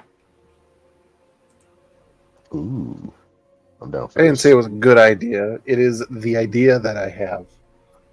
Uh-huh. So, we don't have any other combatants on the battle map, do we? It's just Actually- little fucking... If No. Mr. Aro is actively reaching out for Nog, Nog would just look at him kind of confused. Well, we're gonna be more confused. So it'll be as an your auto hug with a fail. 6. Oh, auto I mean, fail. Sounds good to me. Yeah, Then why am I rolling? like the moment he sees anybody on the main crew reach for him, that's one of two things in Nog's brain. A, they're offering him food, or B, they're trying to like You're speak to Nog about something. You're fucking killing me. It's not hard for Nog. It's a Oh very my easy God. way of dealing with this chaotic guy. Yeah, he just the moment that he's about to move and Aro reaches out for him is like, what? Huggles. All right, that's cool. That's fine. Woo! Okay, so Aro is grappling Nog. And trying to bring him back over to where Agner is. Okay. Was that everything? Mm-mm. Okay. Top of the round, I need you all to make Constitution saving throws, please. Oh shit! Oh no! No! I thought William was the last of the round instead of, or is. Oh, I We- forgot. yeah. We William moved and you. Brenda are Yeah, safe. we moved you guys up to the same initiative since you're together. That's a 15 plus 6, I think, for a 21. You said Constitution save, right? Yep.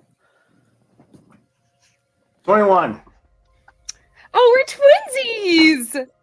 14 plus 7, baby. Let's go. Yeah! Okay. Beautiful. Don't have to spend a resolve. Yeah, 15 plus 6 for 21 for Grendel. Nog? Swear to God. He's got a 27.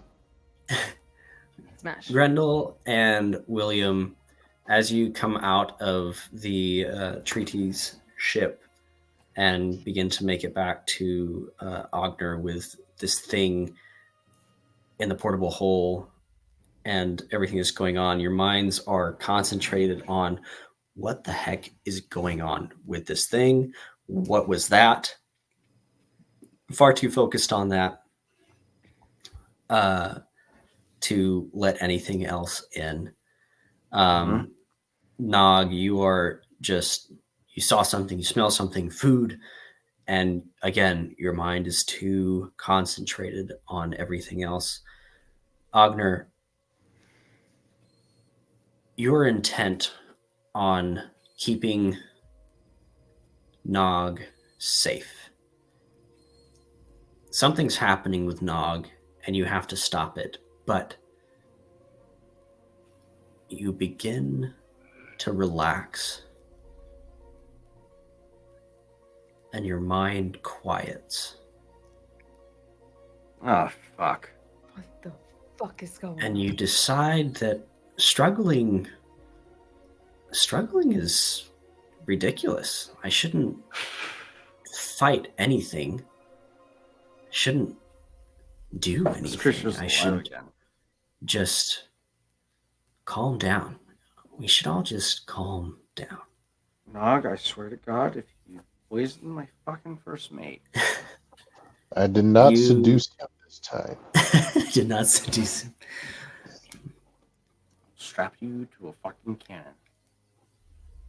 And bury you at sea. Ogner, Oh my god. you hear a Yes. soft rising voice in your mind.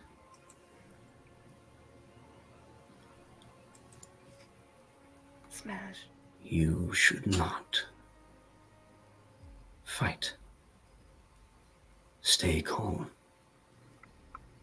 We must talk.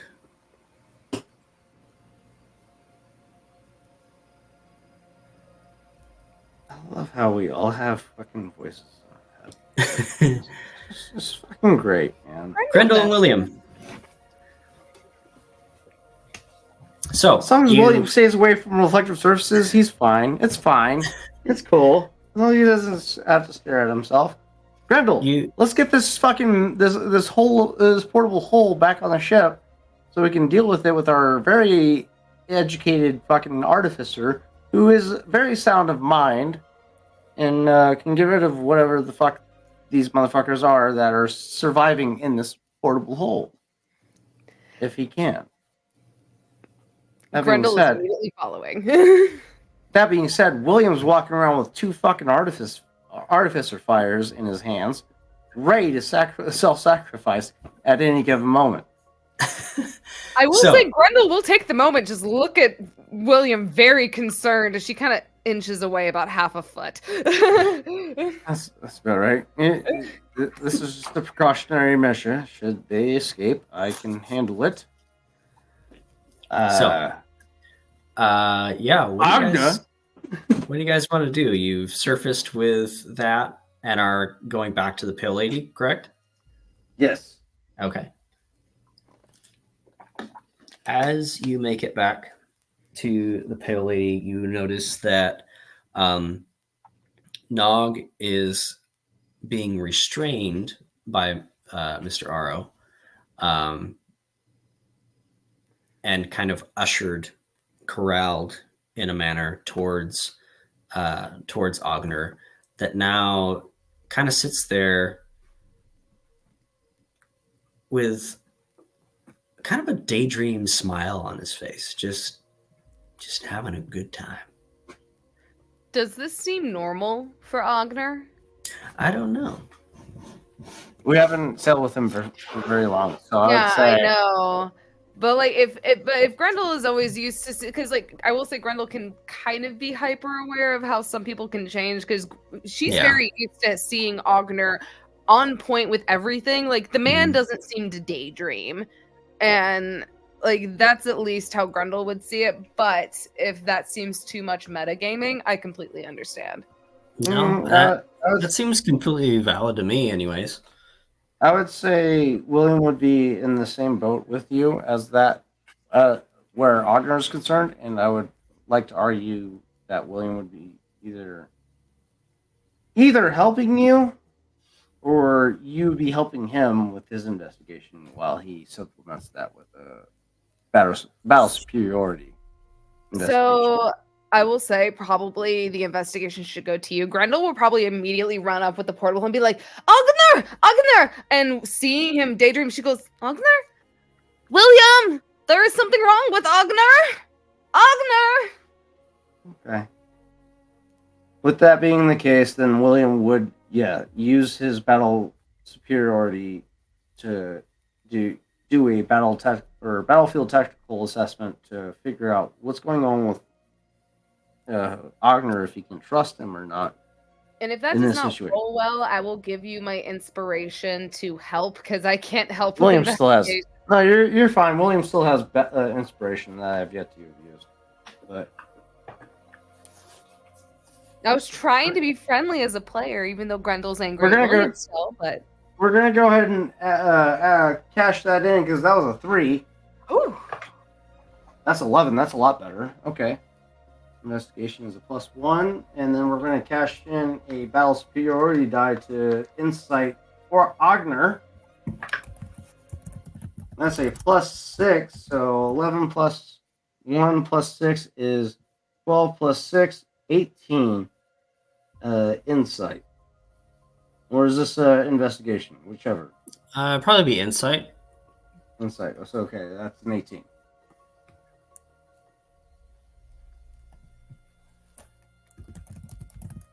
Okay, so would daydreams be a normal occurrence for Ogner? I think that is what we're trying to assess.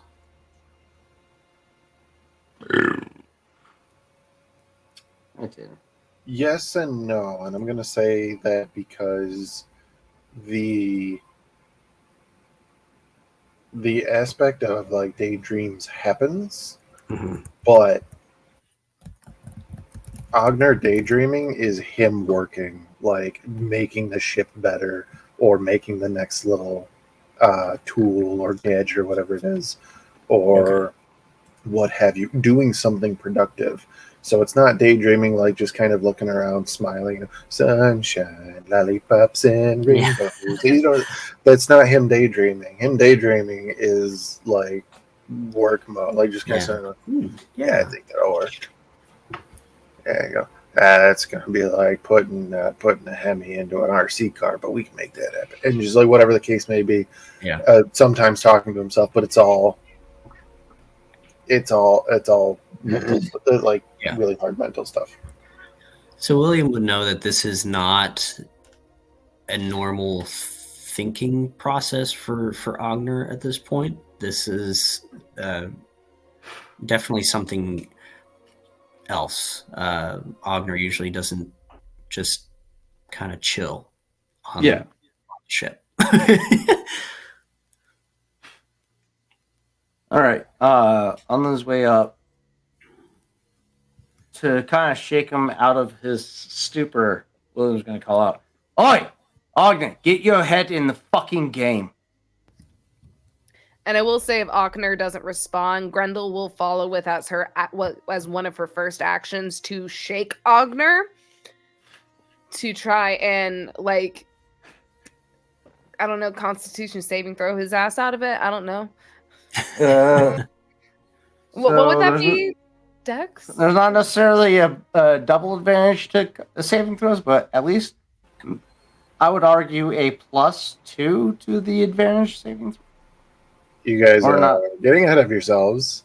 Chris, can Ogner hear them? Oh. Yeah. Can he respond? Absolutely. Yeah. The only thing is there's not anything important or pressing. If there's people are fighting something, we should really just stop. Just everybody chill out. Okay. He's gonna like turn to the both of you and just, may I help you?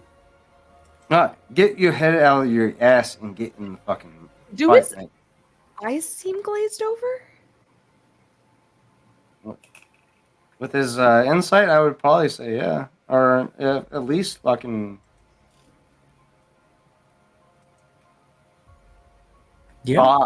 acting oddly. With your investigation, you notice that the particulates that are in the air are concentrated around Ogner's mouth and nostrils. They are sticking to things. Clothing, hair, His beard. Beards, mustaches, any surface that they can, they're settling onto. You're saying I see what you're doing, Chris. I'm not shaving my fucking beard. I'm telling you right now. Are you saying Grendel sees this or William sees this? It was William's investigation, so Okay. we'll go with that, yeah. Okay. William would call out, "Wash his face."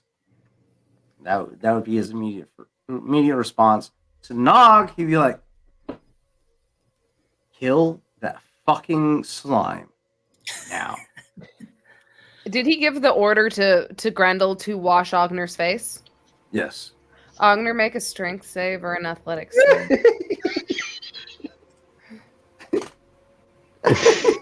His Majesty Lord DM, in this state that I am in, do I feel threatened?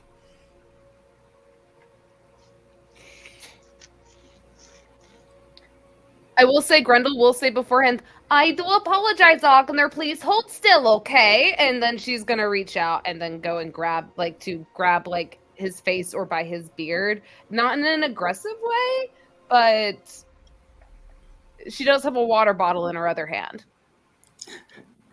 I would say that no, you don't necessarily feel threatened. Then I choose to fail. You're just like, hold still. And he's like, okay. And just, yeah.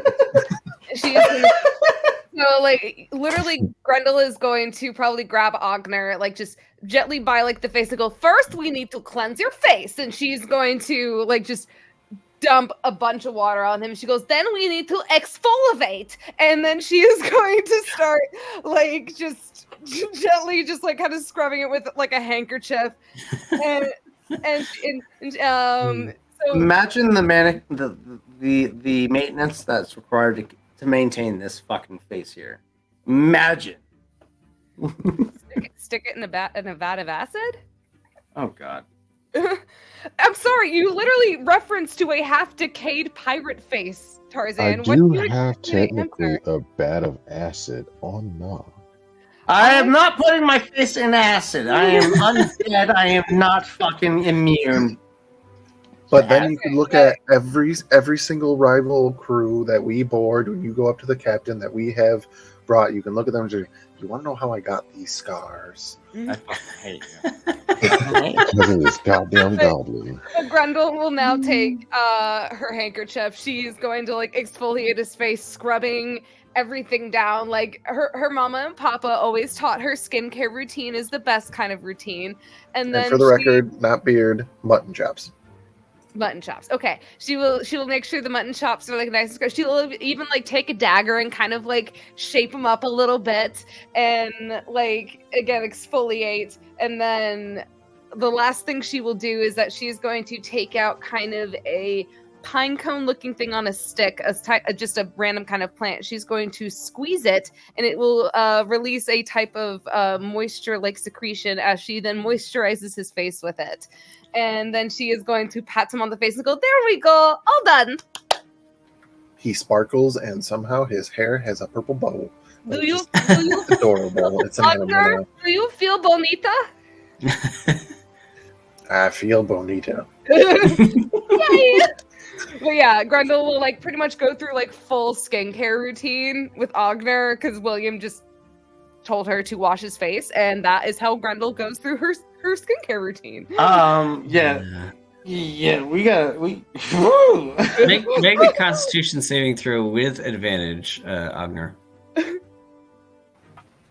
moisturizer adds a protective barrier. Ooh, that would be a natural 20 for 28. Gosh! How do you feel, Agner? Do you feel better? Refreshed? Do your pores breathe? Oh yeah. You Is Agner grumpy again? You return to yourself. All of your worries and cares are back. Whatever you were doing beforehand, that is still your priority. You are 100 back to Agner. And your face feels baby smooth. He's just got like this, like smirk on his face, like right, and as Grendel's been like shaking him and exfoliating and all the whole 9 yards, and he just kind of like smiling and just kind of like blinks a few times. The hell are you doing? Just like messes up his face a little bit, and just, like what in the hells are you doing? You were acting like my papa after he had too much dragon grass. So William told me to wash your face. Why is it tell me? Why are you? Is William here? Yes. Mm-hmm. So are you just like a neat freak or something? Like I get it, it's gross. Nog shit himself, but like now you're making me wash my face and everything. It's freaking what's going on? First, Nog plays with a goo and then he shits himself? What the fuck is going on? Nog has physically and visually changed from when William and Grendel saw him last. But where's Nog? There is something I will have to do because Nog just witnessed a man get force washed. Oh no! Oh, Nog, I seriously need you to fucking stop. Jesus fuck! I didn't realize giving Agner a face. Everything we've done so far is going to give Nog PTSD. Everything we've done so far. I need to roll. Like, god damn it! If you thought Xanthi was bad. Agner, I need you to cast Hold Person on this fucking person so he can stop rolling. I need stop rolling. I need to rolls. This is one because one of it is, and the DM knows, Nog does not like getting washed, and being told he has to wash himself, and then seeing Ogner get washed, he knows what's happening. Oh no. Number one, Ogner doesn't have hold person. Number two, even if he did, is Nog a person right now? Actually, let me look that up on this. That is a very valid question.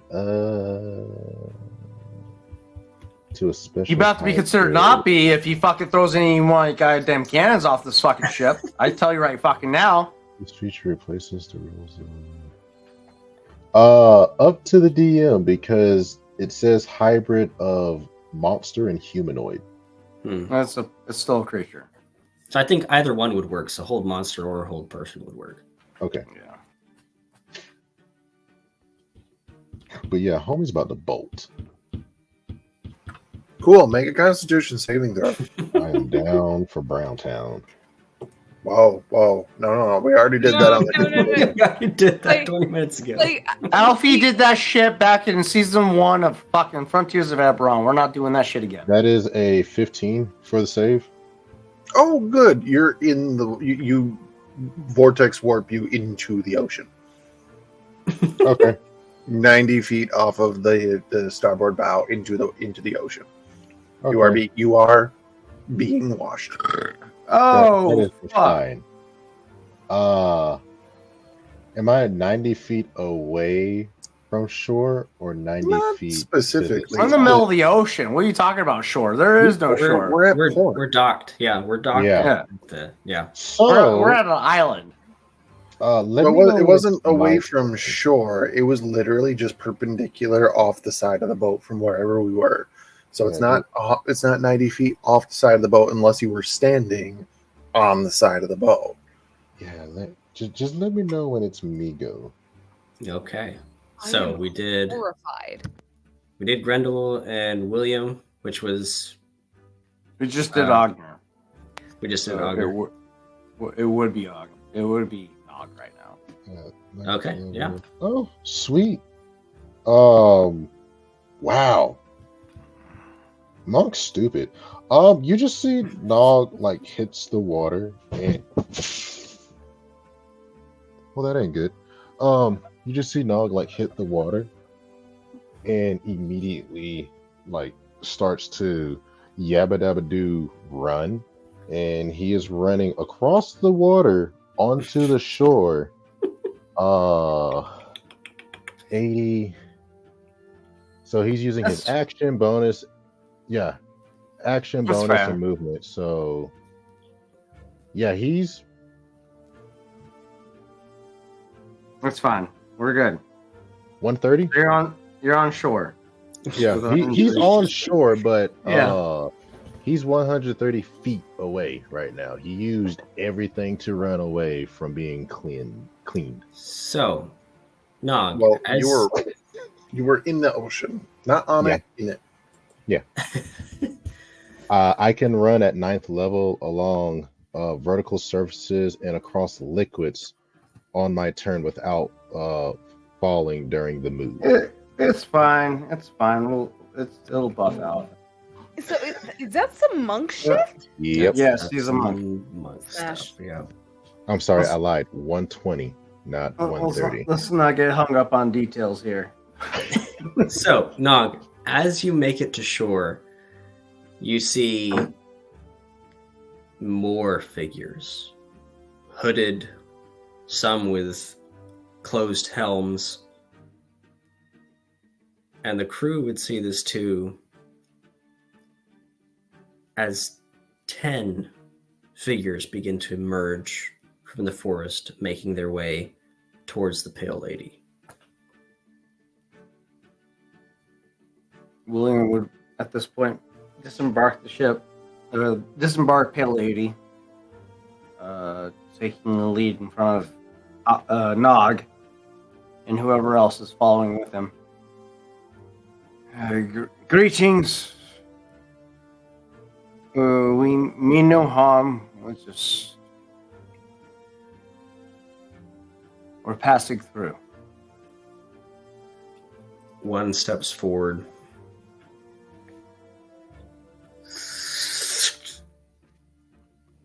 takes a sword out and points it towards you.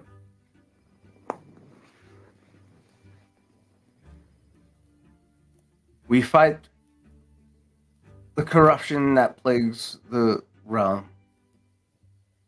Still your blade. We fight the same fight. Make an insight check for me, William.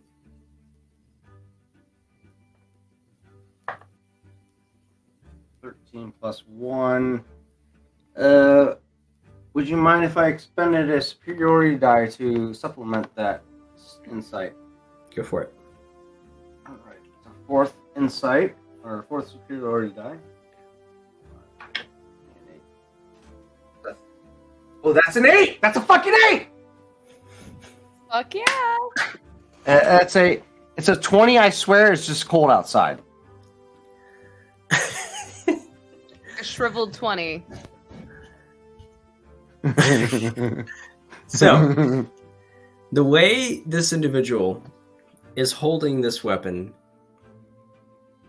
it's indicative of someone who's never held a sword a day in their life. Ooh. Yeah, William definitely would have picked up on that. Yeah. Corruption, you say?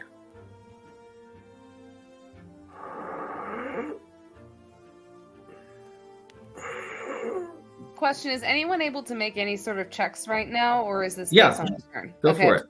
Do these guys look well? I can get it. Make a medicine check.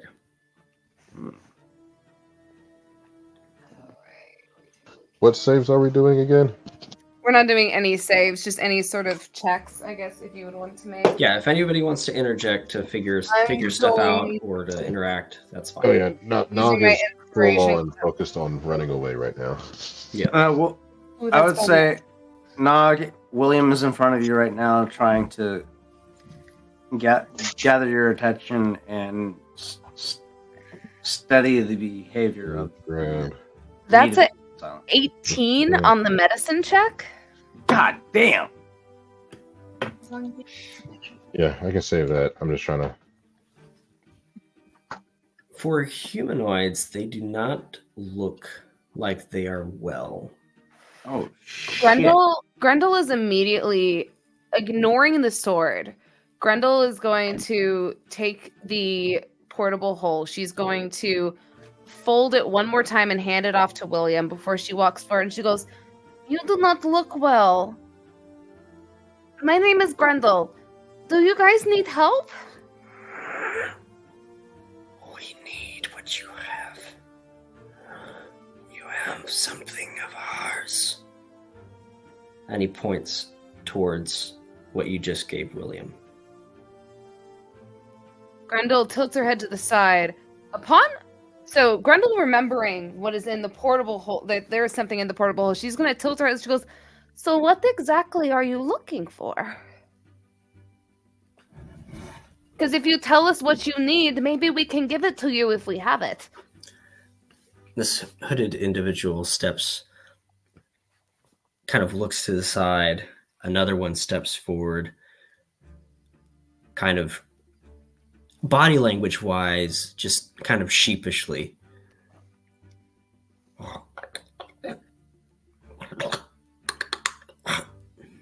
What are they speaking?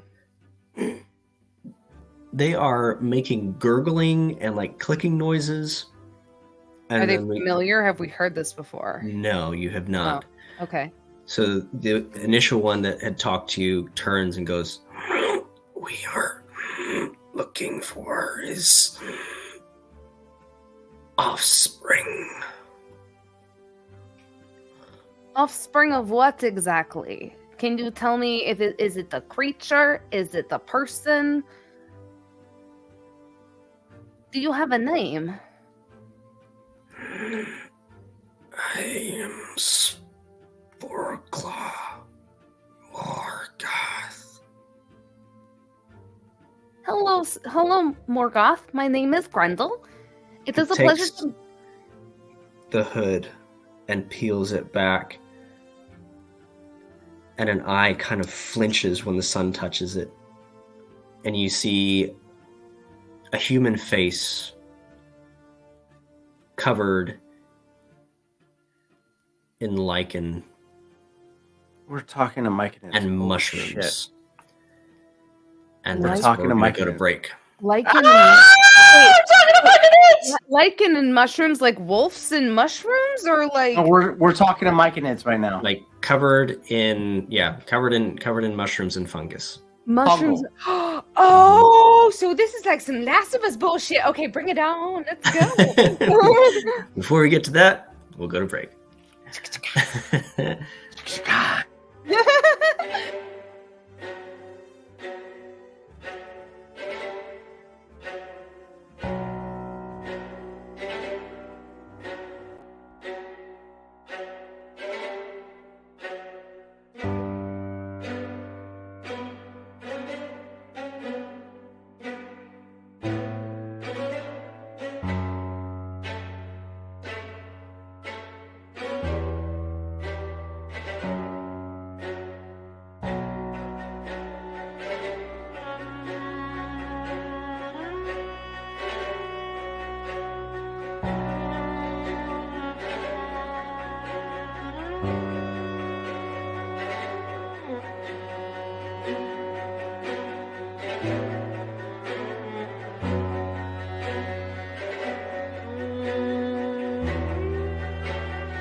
And welcome back, everybody.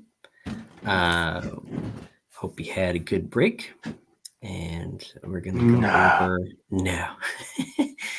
We're going to go over kind of what we got going on for the rest of. Well, I guess this is the end of this week. So we're going to go over what we got for next week for you. Yeah, buddy. So Tuesday, Edge of the Empire. Hopefully, we are. Are you So traveling? I'll be coming back on Monday from Nashville. Okay. Tentatively, I am hoping to continue the storyline. I would rather not have to postpone. I have done a lot of preemptive homework up to this point, so I should be able to run it. It's just all depending on how much energy I have to fucking run a session on Tuesday. Honestly.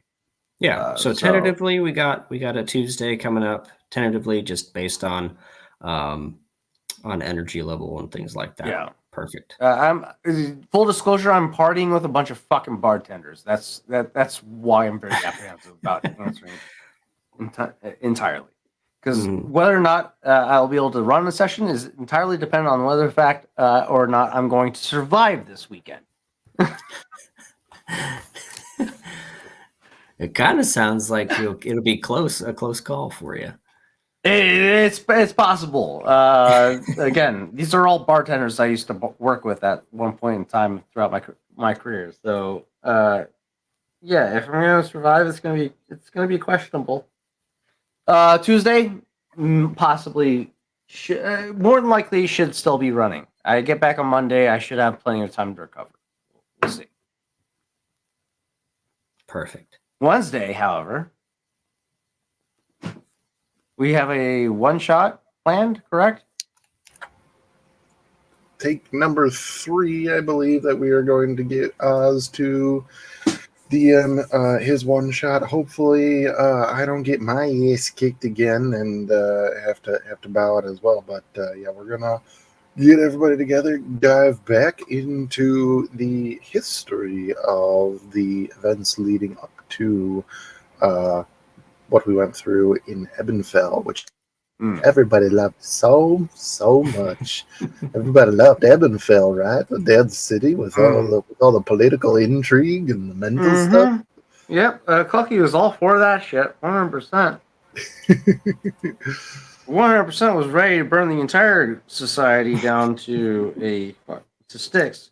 Well, considering that Xanthi and Clucky became pretty much like city-wise famous criminals in a matter of 6 turns of combat when we took out 6 or 7 cops or wizard cops all at once.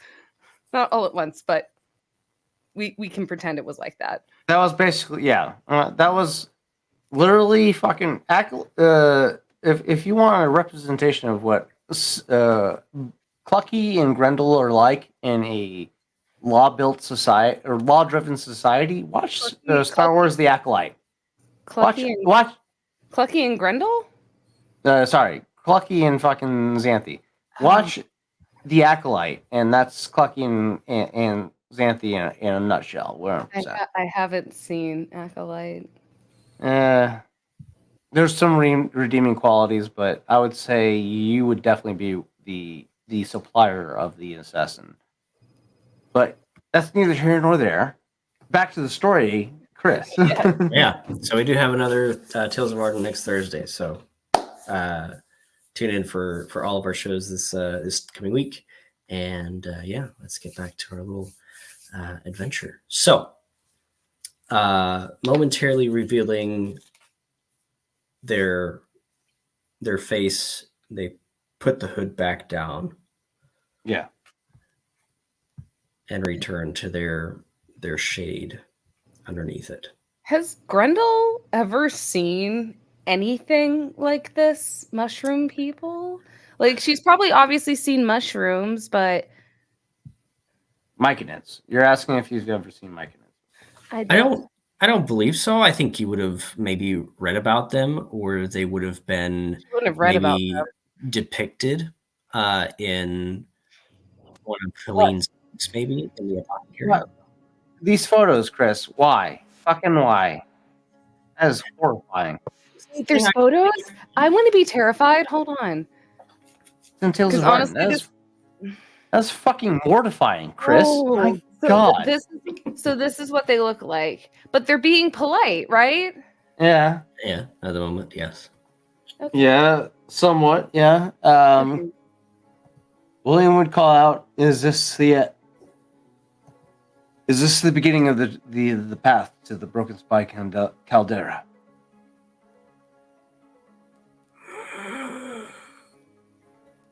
Can we talk more easily?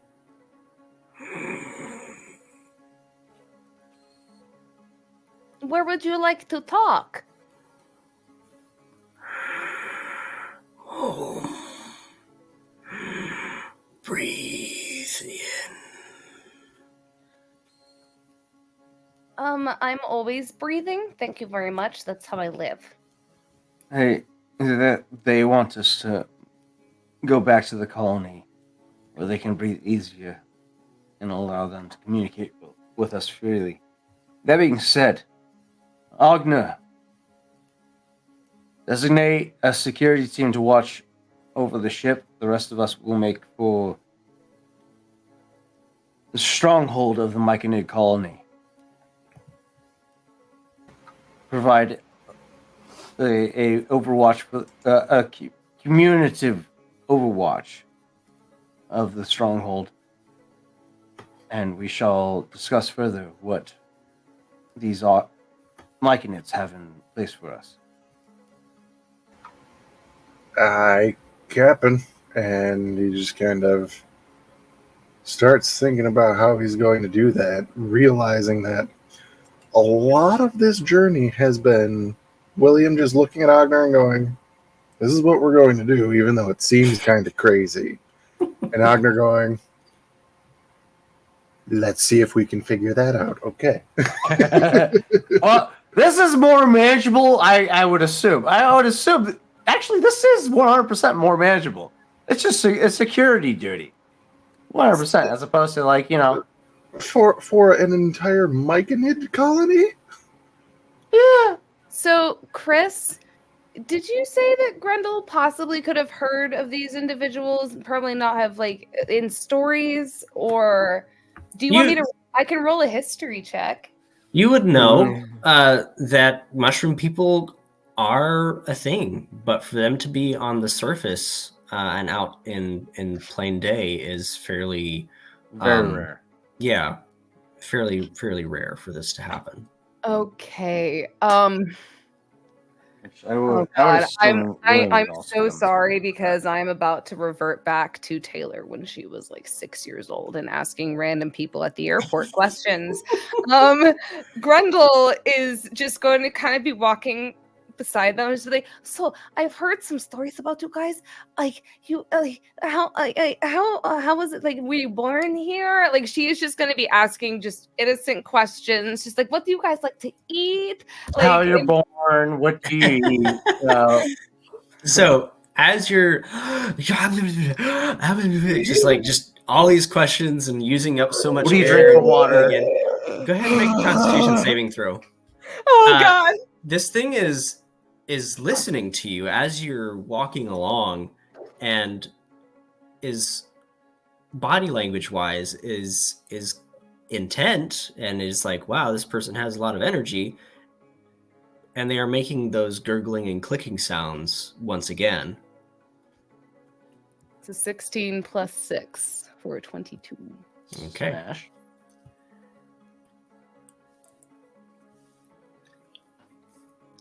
You're walking through,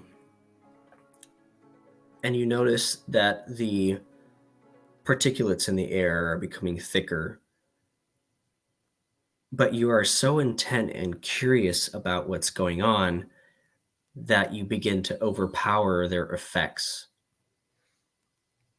You begin to slow your questions a little bit, and then they ramp right back up into like, oh, I gotta know about this. I have to. So there was one time Papa said that you guys can actually like live on the ground, and it's just it's almost like this.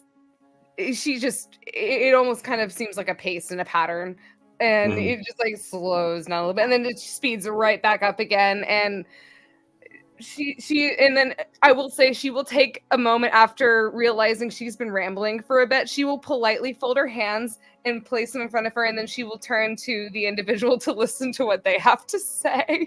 If they can even speak or answer any of the questions.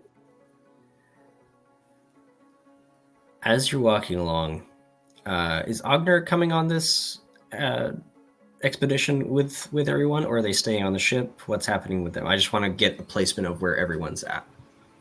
I believe he's going to try to make safe the Myconid colony. Okay. Yeah. Aye, Captain.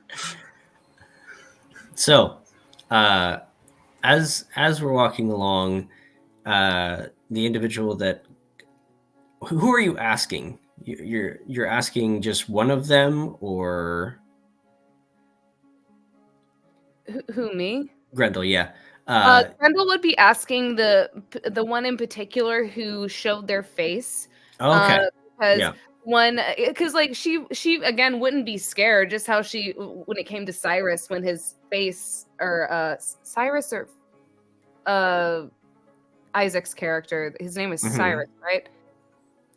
Dizikath, but the other mimic. name was Phase.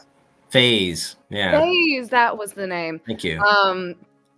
And like again, when Faze took off his mask, Grendel is just like, well, he seems like a good person. Just because he looks different, it doesn't mean he's a bad person. So but again, she can put a face to somebody, so she is Mhm. going to be referring all of those questions to that individual, especially since he seems to be the one who is representing the group of Okay.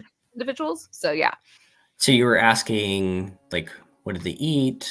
What do they do for fun?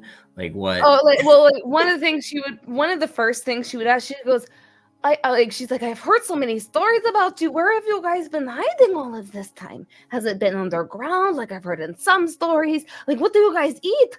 Or how do you guys get like that? Does the sun hurt your eyes? Like she will kind of like, again, like, because she would see how they were reacting to the sun, and she really just wants to know about these creatures, because they almost seem like a fairy tale to her, and the fact that, like, right here.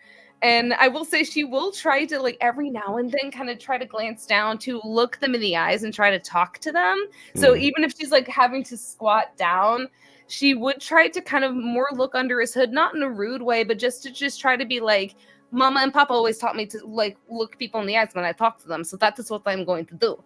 And so she just wants them to know that she is still acknowledging them while she is talking to them. But if it does come across as rude to them, Grendel will have no idea. So Yeah.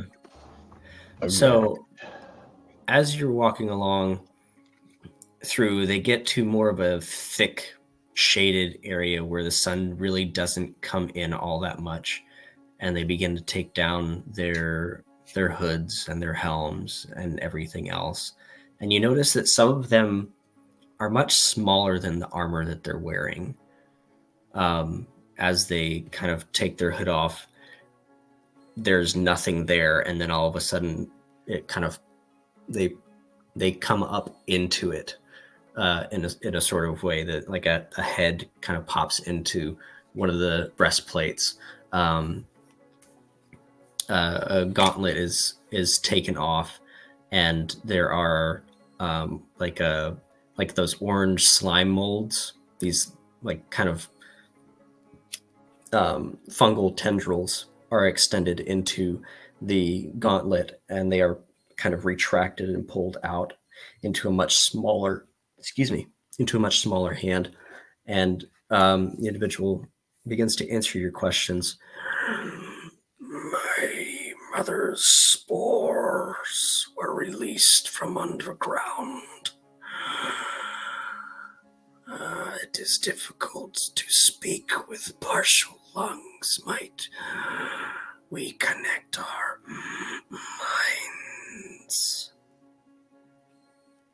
Okay, And Grendel is going to immediately, she goes, "My name is Grendel Fialova. It is a pleasure to meet you." And she will extend her hand out to shake with the hand. Does he extend a little fungus? They Digit? extend a hand, and as Gren- they clasp, go ahead. Grendel will go and shake it, and she goes, "It is a pleasure to meet you." As they gently squeeze, a puff of spores is released. Make Constitution saving throw unless you would like to actively fail or willingly fail.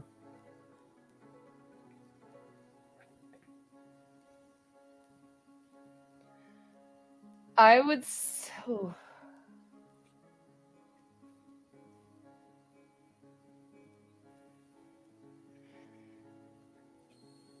Like, part of me is wondering if, like, just like if her body would naturally like try to defend against it with her being around flowers and a lot of like Mhm. different kinds of pollen all the time, or if Grendel would like completely just let her guard down and just like maybe be taking a deep breath in as she goes to shake their hand. And so I'm gonna go ahead and at least no, fuck it. I'm gonna go ahead and just willingly fail it.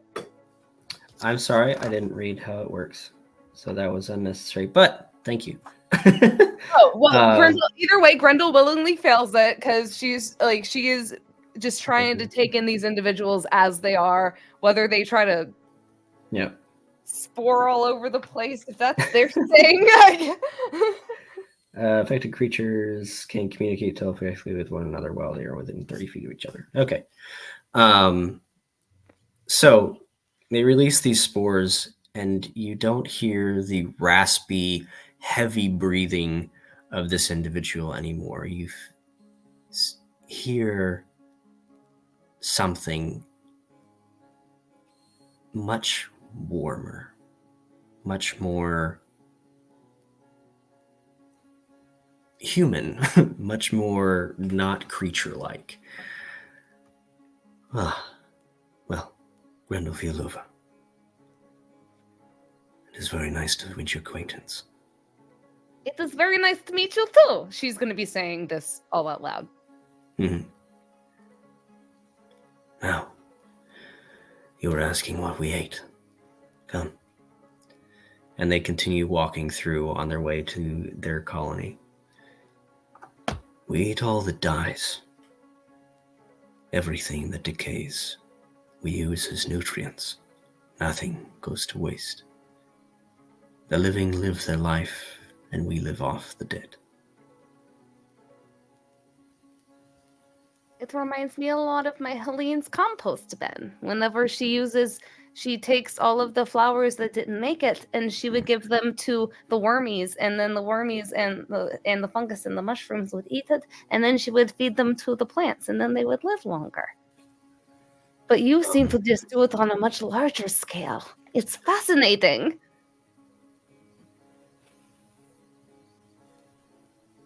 As you say compost pile, Oh no. you Did I say notice offensive? no, you notice just this long stare of desire come across this individual. Like, oh, I could really go for compost right now. Just like, oh, wow, yeah, I could really use that, cheeseburger or that piece of pizza. Like, oh, just this. Oh, So, question. yes. Grendel is going to actually pull out the bottom of her. She's going to pull out her empty Fialova bottles. And she goes, "I don't have compost, but I do have some leftover yeast at the bottom of bottles if you guys would like any sort of that kind of apparently my Helene's compost absolutely loved sourdough discards whenever we did baking together. So I figured maybe you would like the yeast at the bottom of these bottles." As you're moving it around, they just kind of. She'll pop open one of the corks to allow them to smell the yeasty, and probably at this point it's probably fermented quite a bit as well. So it would probably have a very strong sour, because it would probably be reminiscence of the sugars. So it would be a strong sour, almost vinegary flavor with a slight yeasty flavor to it, or like yeasty smell to it as well. You pop the bottle open, and this individual's eyes widen. And for a moment, you're concentrated on this person, but you get the feeling like you're being watched. And as you look around, the other 9 have all like gathered around the bottle and are just, whoa. Like, oh, this is so good. Oh man, it smells so good. Grundle will Yes. take out her little she'll probably have like a small, like little drinking horn, probably stowed away somewhere. She's gonna pour out the remainder of like the last 3 bottles that she drank recently the night before, after all the events that happened with William, and she will then kind of shake it up to activate the fermentation a bit more and agitate the bacteria, and then hand it over to them. And she goes, "Here you go." He takes it. Thank you. We will use it. Well. And he kind of stows it away, continues to walk. You all make it to a clearing. And as you look around, there are trees that are pushed over. There are collections of leaves and grass, long, thick grasses that have been woven and intertwined into these ball-like huts around. And across the top of this forest canopy, there are ropes and rigging, and stretched between all of it are animal skins and clothing and pieces of armor and bark, creating this darker canopy blocking out all of the light. Come, Grandofilova. Sit. Let us talk. Grindel will walk over, and how big are the chairs? There's not any real chairs. There's more just like stumps here and there. But yeah. Grendel will opt to just sit on the floor, crisscross Okay. applesauce.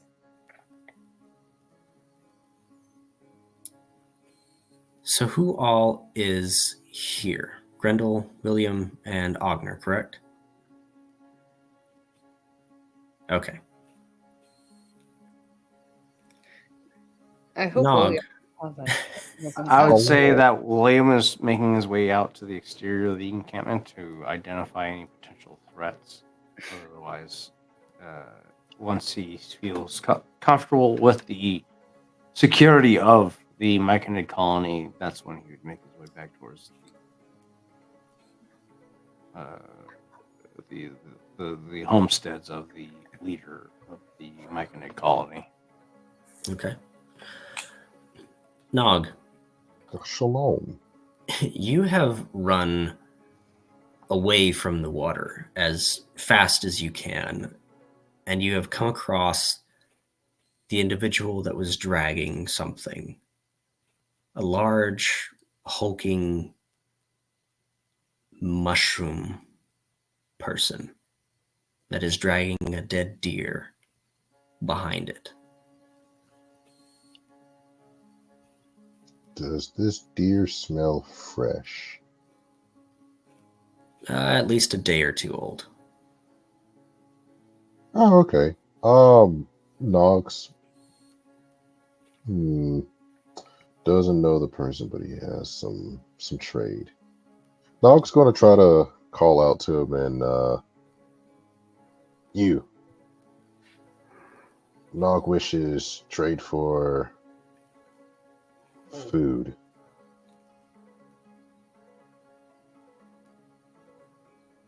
saw you off ship before they tried to give Nog bath. Bath bad.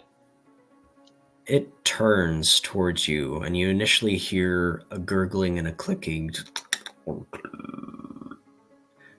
And then spores release, and you hear, "I'm sorry, I cannot trade. This is for my circle. Nutrients are needed for the younglings." And he continues to drag. "You may come if you wish." Hmm. Uh, hmm.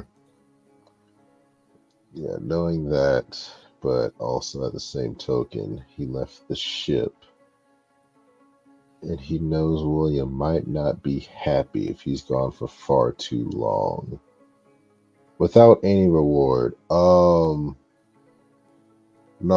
Nog's hesitant on moving, but he reluctantly kind of scuffs the soil and proceeds back to the ship to catch up with the others. Now, because he is still in his transformative state for about an hour, do I pick up either three scent trails of anyone in the party going the opposite way of the ship? Yeah, go ahead and make a perception check with smell. Alrighty, so first thing, we're going to see if I can sniff Ogner's ass. Where's my sheet?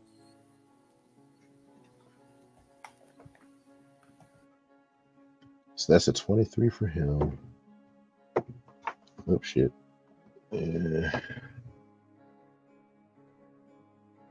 20 for William.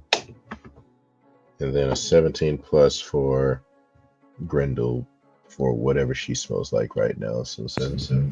Flowers and probably currently. We will definitely consider that an automatic fail because that burns my nostrils. We're falling. Oh.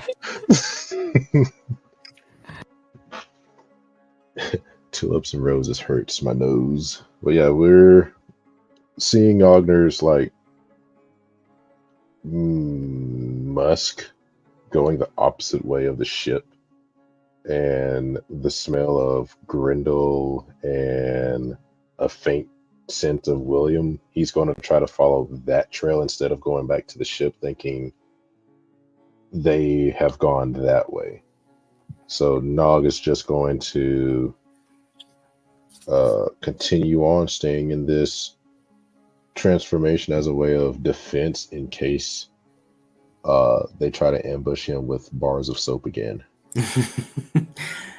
Very well. In a matter of probably 15 minutes or so, you are able to make your way through following the scent of Ogner, Grendel, and William and make it to the same opening in this area that is filled with large walking mushrooms. So about the same time that you appear here, the large hulking one dragging the dead deer also makes it there.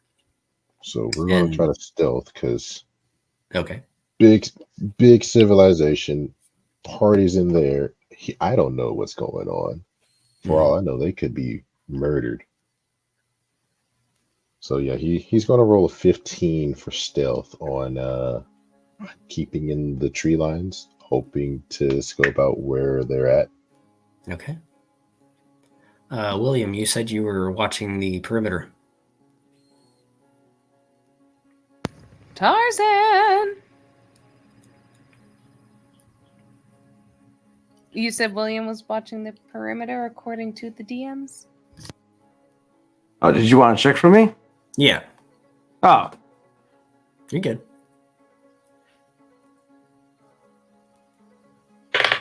Ah, shit. That fell on the floor. What will I do? 12 plus perception is a 5, 17. you would spy Nog getting into an advantageous position right before he hides. I'm so tempted to call on fire. I'm just kidding. Seeing him taking up residence in a cauldron or whatever it is, the hiding position. Knowing the circumstance of which he was ordered, get rid of the fucking slime puppy and stop holding on to it. And he constantly hiding. William will make his way down and pretend to act like he doesn't know where Nog is exactly hiding, but start talking in that general area. Oi, Nog.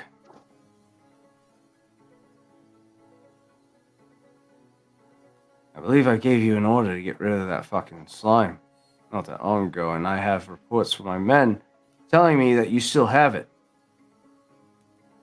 Woman. Yeah. And now it kind of shimmies out, and you just see him, Blanca from Street Fighter's pose. Nog only has trophy, not slime. No, that's not a trophy. That is something that will put your family at risk. No. Your tribe, your clan. I know you operate off a certain spectrum of familiar words. Grendel Your did clan. show him a picture of Nog drawn with the family, by the way. Your Yeah, clan I don't remember. is at risk the more you hold on to that slime. We don't know what it's capable of. It will cause great harm. Nog, it needs to be burned.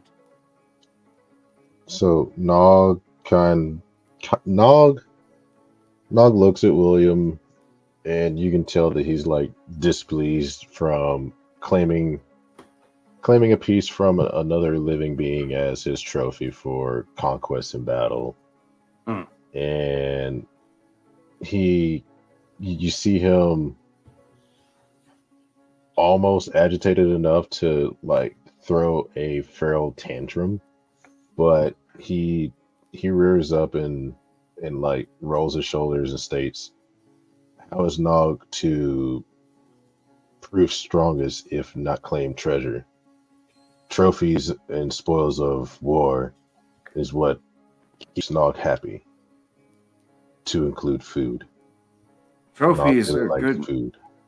Listen, Nog, trophies are good and all, but trophies that come at the cost of your family or your clan are not worth holding on to. So why is Nog present, knowing he too is threat, same as you and others hold or harbor dark? No, you're not a threat. It's the sludge that you're holding on to that's the threat, Meg. Get rid of it. And then Nog kind of like reaches in the loincloth and tries to search for the sludge. It's dead, and Nog will show you it's dead. Nog, listen. I need you to start thinking beyond your own personal greed. That sludge holds a great source of contention for Grendel. It holds... Why did you use the big words?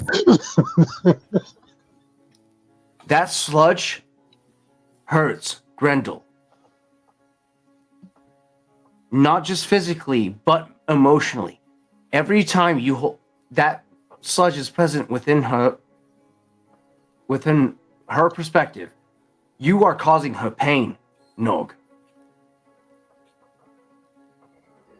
It is the source of her pain. Get rid of it. It is the source of my pain, knowing that it holds my son hostage. It is the source of pain for the rest of the living world. Get rid of the sludge. Burn it. I don't care what you do with it, but you need to be rid of it. Stop carrying it, Nog. Stop hurting your family. Nog, hearing this, he tilts his head to the side and he looks at himself and then back to William, stating, Nog may not understand emotions of most tall. If it hurts any of you, Nog can only feel pity because Nog carries his pain every day, but still proceeds to get strong. Nog, But you carry. because well, You may carry your pain every day, but you are not alone, right? I carry the pain of being exiled from my son for 15 fucking years, mate. 15 years I haven't seen my son. The first interaction I had with him, I nearly broke him. He found new purpose. But I, too, found new purpose with this crew that you have found family within. But carrying around that sludge, thinking it's some sort of pet, you don't have the training that Xenia has. Xenia can command that slime. You don't. That same slime causes Grendel pain every time she sees it, and it draws her closer to oblivion every time. Every time I see it, it reminds me of the fuck up that I have became. That I fight to reconcile. so Nog, Nog you see Nog is more and more drifting away of the understanding. You just see him look at you in a more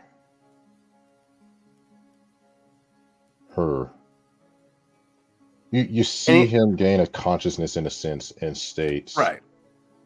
And William's picking up on these subtle. oh yeah, it's mannerisms. not subtle, it's like quite abrupt. Yeah. It's William's more so picking. not. Yeah, go ahead. He's picking up on this, and he starts changing his wordage or his verbiage as the more familiar, the more locked in you become, the more simplistic his words become. He's trying to catch your attention with the bigger words, because the bigger words will catch your attention because you don't know what the fuck they mean. Yeah. And as more locked in you become, that's when the words become more simplistic. It's like, and that at this point in time, I would say this is where he starts driving the point home. Yeah. For Nog, it's more so because before you try to tell him more, he reminds Will that this is what Nog killed. If hurt anyone, Nog is only here for food and purpose, but he understands placement in order, because Nog is exiled and permanently erased from previous tribe. Listen, no, you're not erased. All right, you're part of of the Pale Lady's history from this point on. Here's the thing: you don't need to hold on onto trophies. Your name is a trophy itself. Going this day forward, don't worry about the materialistic components of Triumph.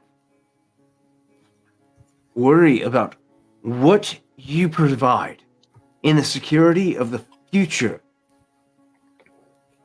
of this nation.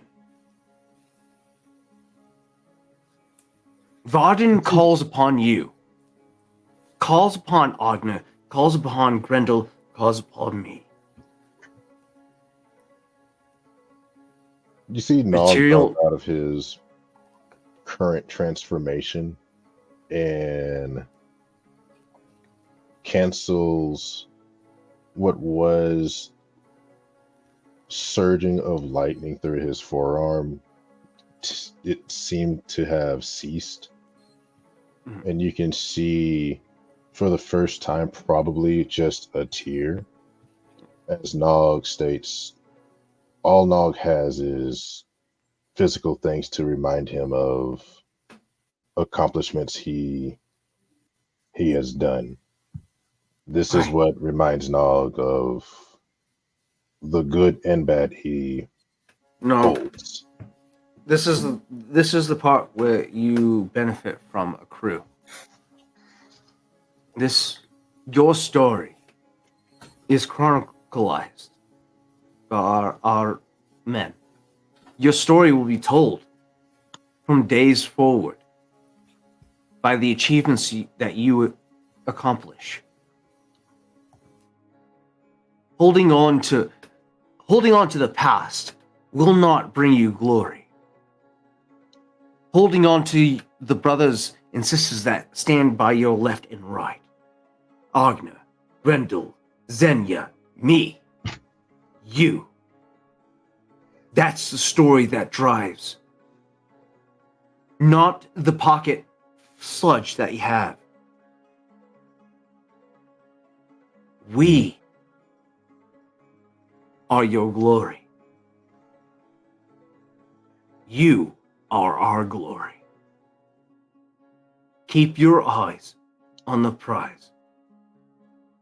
Keep your mind on the objective. And you see Nog just all the stuff he's accumulated, the new mortar system, one stink pot, the culvert and the slime he had kind of drops at his feet. And you just see Nog just begin to return back to the ship. And you hear him say, "Fine." And you just see him kind of hobble back. All right. That's fine. We're making progress. We will burn the sludge as a ceremony to commemorate our adventure tonight into the broken spike caldera. We have a long journey ahead of us. Yeah, he dropped all of that and started to like Williams hobble back to the addressing ship. Williams addressing the entirety of the crew at this point. Okay. So, Wait, so are we sacrificing the goo monster? not necessarily sacrificing, but that is going to be burned. 100%. Williams is not going to let that shit survive. But Brendel will just kind of let out a bit of a sigh of relief upon hearing that announcement. yeah, no. So after speaking with Nog, he calls out to the rest of the crew. Rest up. Prepare yourselves. A rotating guard will be left aboard the Pale Lady as the primary crew. Agna, Grendel, Nog, me, and Xenia will scour the surface of the Broken Spire caldera for the piece of the Ember Paragon. Wait, there is a piece of the Ember Paragon here? It's possible, yes, Grendel. If not, we have a chance to discover other locations where the Ember Paragons could be located. But this place holds the key to directing us where we need to go. Grendel, upon hearing that, Grendel's immediately going to look around again because she's noticed one thing when it comes to anything involving pieces of the Amber Paragon is that there seems to be weird discoloration of stuff. Ever since Godi pointed it out to her, is there any kind of weird discoloration in the land? And can we argue for an advantage roll of that? I will go ahead and tell you around here there is not. Damn. Where the Myconid colony has taken up residence, you look around for any sort of signs, trying to make sure you don't miss anything. Yeah. And nothing seems to be off here. So did Nog leave the slime before he went back to the ship? Oh, Nog left everything in his pockets. Okay. To include the gold. So if Grendel turns to see William interacting with Nog and watches Nog take out the goo, Grendel again is going to kind of like wince up for a second, but then she's going to take a moment, take a deep breath, and then she's going to walk over and kind of just look over at the goo, and then she's going to look. What was the name of the mushroom individual again? There have been no names. There have been no names. We haven't gotten to the village yet. Yeah. Okay. No, we have. Yeah. Yeah. No, this is in the village. So Grendel will just kind of turn it in. She goes, I do apologize. Like I said, my name is Grendel. What do I call you, Mr. Mushroom Man? I am Morgoth Sporeclaw. But It's a if pleasure you are speaking about this, and he kind of gestures to the more humanoid side of his face, I believe his name was Nathaniel Thorne. Well, what is it that you want to be called? Morgoth. Morgoth. So, upon him saying that, does Grendel process that this is like an infection of sorts, or is like with how plants are, or like again, I can make another medicine check. Yeah, go ahead and make a nature check for me. Nature check? Okay. Yeah. How in the fuck do you have 10,000 gold? He never spent any of his money, and he doesn't have a bank. That's a flat 19. This appears to be natural, but it does appear to be more infectious, more of a parasitic. Does it remind her of the goo monsters? No. No? It's very natural. So Grendel will probably just seem very confused by the relationship that she obviously does not understand the relationship between the fungus and the living host that is having to carry this fungus. That's the thing. They're not living. I will point that out. They're not living. I guess it depends on the parasitic parasitic relationship of which you want to get into, depending on the specific kind of bug, and also if we want to get into zombie sort of Last of Us kind of stuff, I can go all day about it, but I don't want to derail this whole campaign. So Grendel is just going to straight not really understand what they mean by that. She will just kind of go by the name. And what was that name again? Morgoth? Morgoth, yeah. Morgoth. Yes. Okay. So she goes, Mr. Mushroom Morgoth. By chance and she's gonna kind of nudge the ooze in a very she's just kind of like, she goes, have you seen any creatures that look like they maybe have been infected by like a ghoul? Like, I don't think this is kind of like a mushroom situation. This seems more like, but have you seen any monsters that maybe look like this around the island that you have been living on? As you nudge it, do you nudge it God. towards it? No, Towards them or no? Just down. no. She kind of just boops it. She does not kick it towards them or Okay. anything. She does not want to seem threatening. She more just is trying to gesture to it, but like the tip of her toe does kind of boop it. Okay. Okay. Okay. So you poke it and it moves just a tiny bit, Oh dear God! and Morgoth lets out a and the hulking figure comes over and just with this massive, just hulking branch of an arm, just smashes it into the ground. That could have been you, Nog! That could have been you, Nog! Does that splatter across Grendel at all? You would be safe. Okay. Their intention is purely that.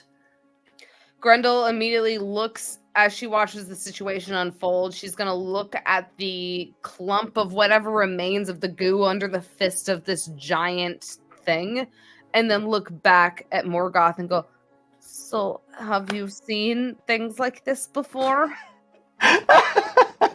Yes. Can you, so you know who Mr. Balls is? I do not know a name. The only thing I know is that took our home. It is why we live here and not in our warm, damp, dark stone structure. It took my home too. It took my Helene. It took my other half. So tell me, when did this happen? Many moons. How many seasons how ago. many moons has it been since Helene's been captured, by the way? Because Grendel will be keeping track. Let's see. So we're 3, month and a half. So we're a month and a half into our journey since we started the campaign. When was And she would- Helene taken? I'd say like a week before that, if any. So, yeah. So if it's what, 2 So cycles or 2. yeah, 2 cycles. So Yeah. 3 cycles. Yeah, coming up on 3 probably. Grendel will immediately be like, "They took my Helene 3 moons ago. They completely burned down my village, her flower shop, and they just yanked her away. All I could do while the building was burning on top of me was just listen to her scream as they just dragged her into the forest." When did this happen? You are very upset. Do you need to calm down? No. And she will actually take out a fresh bottle. Probably, I think she had 3. How many bottles would you say her parents gave her for I'd say 4 to 5, yeah. 45? I So believe she had would 3 of them. probably, so she'd probably take out her 4th. She would take just a drink of it, and then you see her just sharply inhale through her nose before exhaling out through her mouth, and she goes, "I am fine. I just get very angry when I see that Mr. Balls has not only hurt me, but has hurt other people as well. And he has destroyed villages and has hurt my friends, and it very much upsets me. But I will be okay.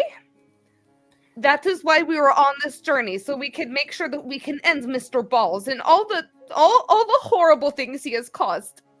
You seem like a kind individual.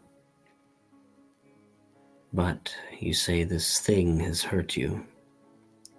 And in turn you have hurt one of ours. That is one of the things we mean to speak of here. We have much more to talk about now. What do you mean hurt one of yours? Oh, One of our younglings was aboard a ship. You have captured them. We would like them returned. I'm just trying to backtrack here for a Mhm. moment. Grendel handed the hull over to William before she greeted the mushroom individual, correct? Or Mhm. Morgoth, correct? Yep. All right. So at that point, she would turn and be like, William, do you have the hole? The portable hole? The sticky goo hole?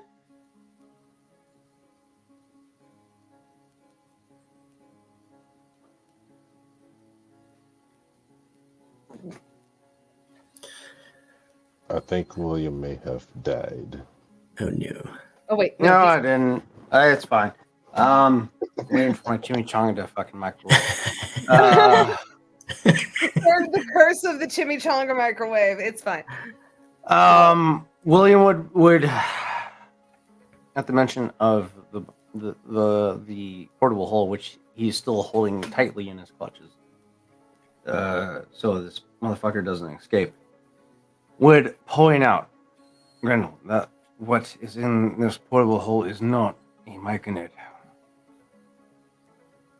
Whoever they are referring to is aboard our ship, and we don't know it. But the thing was in the armor, and I caught it in the portable hole, and it was living in there. With that, William turns to the myconid. Identify your people, and we will be happy to turn them over to you. They would be small,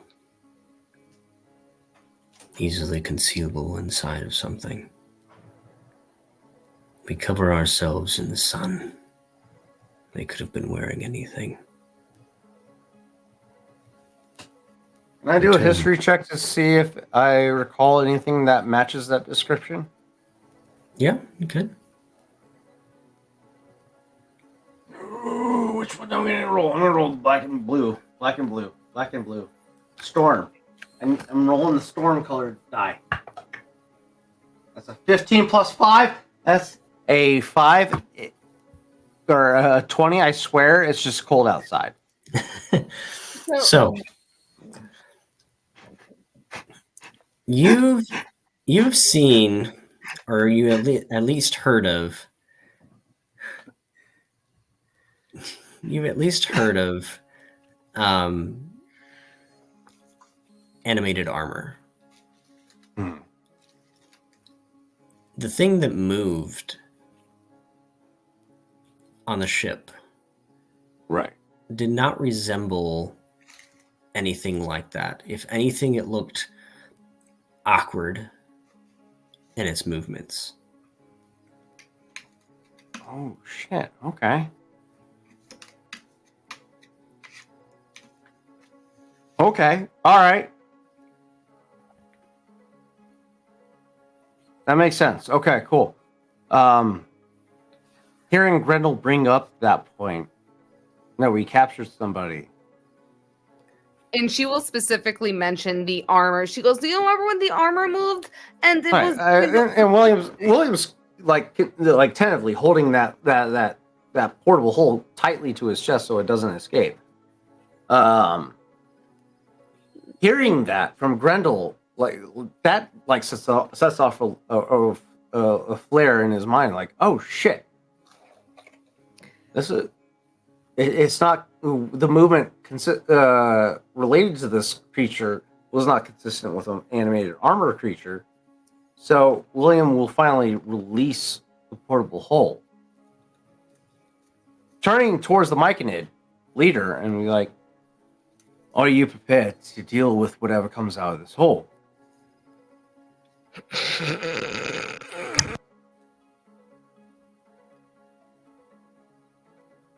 You will not be alone if it turns out to be or was. But are you prepared? we ended up catching a weird moving thing in it. We don't know if it's Something lives within this hole. from what There's I've been- animal parts.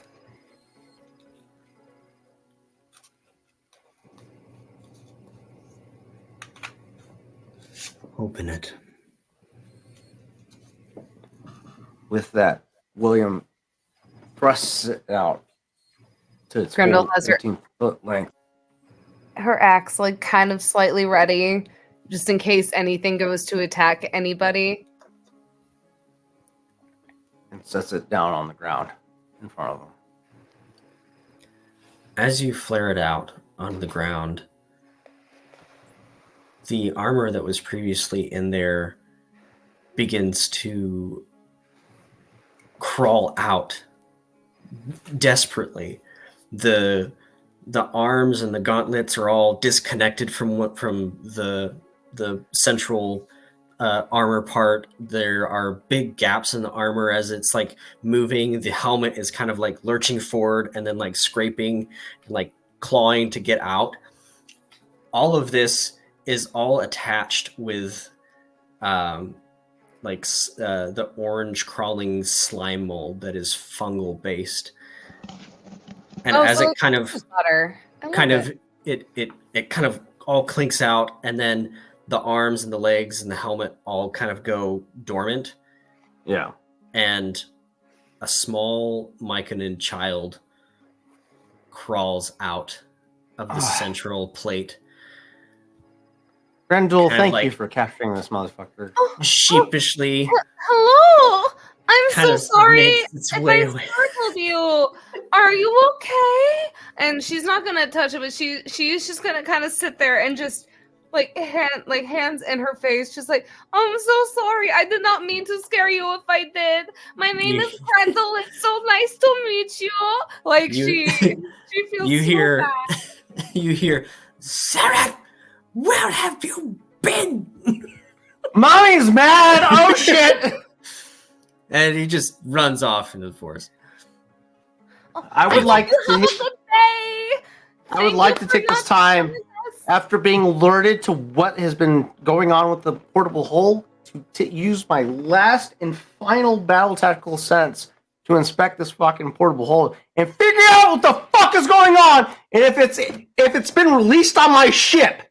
I will say Grendel will take the time to point out the apron and the knives and the different colors. She goes, so Exactly. yeah, no, and Grendel was like, so I don't know if this was.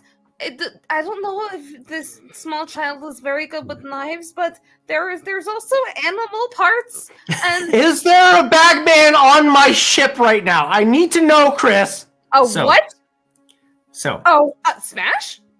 as you're investigating, Smash. the lantern is put out. The knives are cleaned. The parts are gone. And the table is organized. So does Grendel see this as well? Because Grendel would think she's like, William, I swear there was at least, it was either blood or it was red paint. I don't know if the guy's an artist or a butcher, but there was at least body parts there, and there was an apron, and there was all the blood. Shh. Let's find out. Let's find out. Oh fuck. Oh So, shit. let's roll on your investigation. Okay. I'm gonna roll it right now. I believe Party, I need your opinion. Every member of the party. I need ocean waters, necrotic, or storm blue. Your choice. One of those three. Are we talking dice? Dice? Yes. Like, Okay. So we have, what are the three options? Aquatic, necrotic, or ocean blue. I'm down for necrotic. I am feeling, honestly, we're hanging out with mushroom folk. I'm gonna go with necrotic.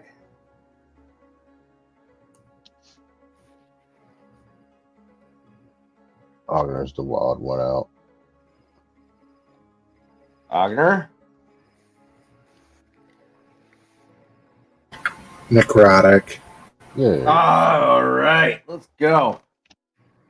Here's the necrotic. It's the black and white. All right, here we go. Let's go, let's go, let's go. Investigation. That's a plus fucking 1, but we're burning in a superior dice, so it's fine. Oh, bitch. That's not good.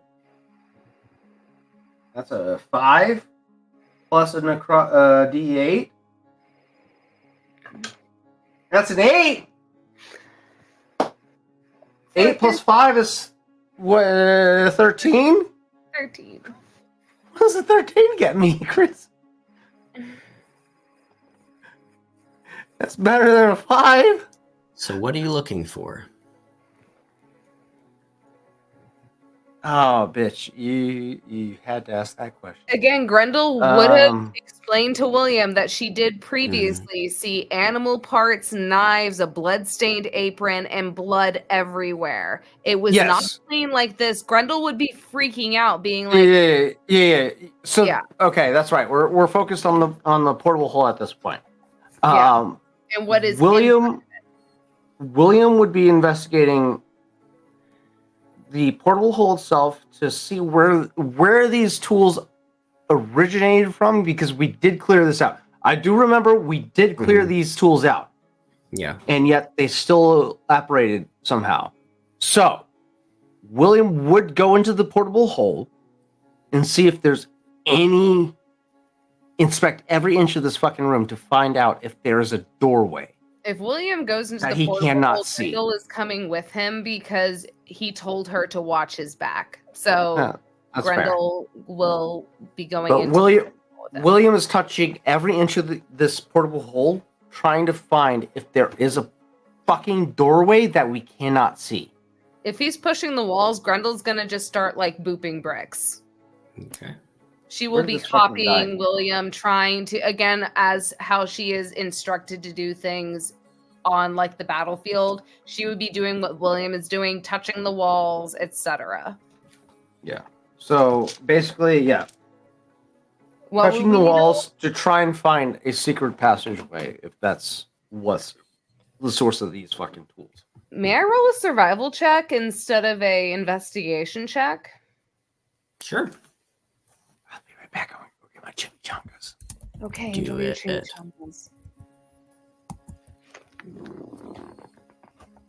Oh, thank the Lord, I have a +2 to survival. Whew. That'll be a 21 for survival. You have heard of things like this. You have watched others look for secret triggers or moving stones, something there to reveal another secret.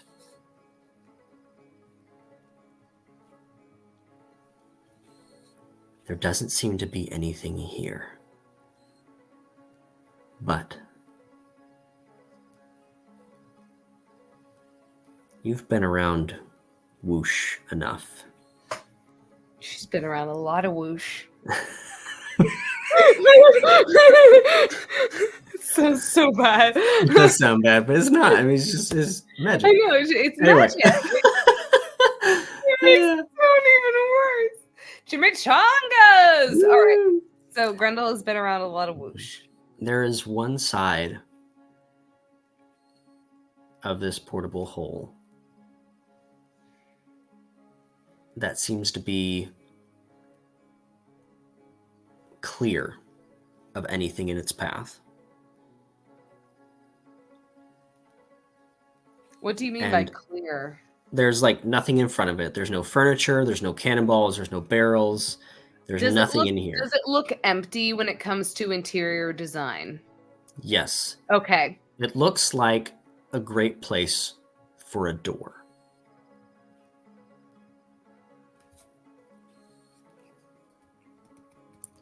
I can't hear anything you're saying, William. Given that there's I muted my mic. Given that there's a lot of heavy equipment that's moved around in this portable hole, is there drag marks originating from this fucking section of the portable hole? Yeah. If it will help him, Grendel will actually make a comment, be like, I do not like whoever decided to interior design this whole place, because this whole area over here is just completely empty. Like, I feel like I would at least put the nice window or door here, and then over here they just have furniture. Like, where are we supposed to enjoy the exteriors? William is going to Just to bring his attention more to the very spacious area that a door could possibly be, just so he can, apply his. William's gonna if he William notates, directs Gretel out of the hole, packs up the hole, places it back within the confines of his pack, and is going to make his way into the village. I have a plan. So we're just gonna walk back over to the mushroom folk. Yep, we're gonna talk with the mushroom folk. Okay. We're gonna plan. We're gonna use the community to our advantage. That being said, William, the leader that we've talked with is Morgoth, Sporclaw Morgoth. He's making his way to that guy. Grendel will walk up. She goes, so William, this is Morgoth Sporclaw, Mr. Morgoth. This is William. This is the captain of our ship. So, you are their leader. Good. I might. We have much to discuss. Thank you for releasing the young one. Their sense of adventure has gotten more dangerous. We're not supposed to go that close to that place. To be honest with you, mate, the borders of your society is constantly is at threat of constantly shrinking at this point.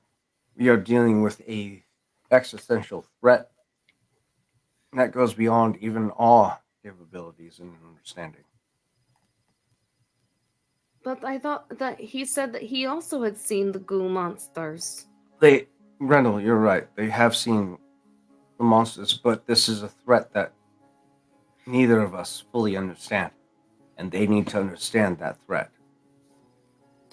We understand quite nicely. He just punched it into the ground.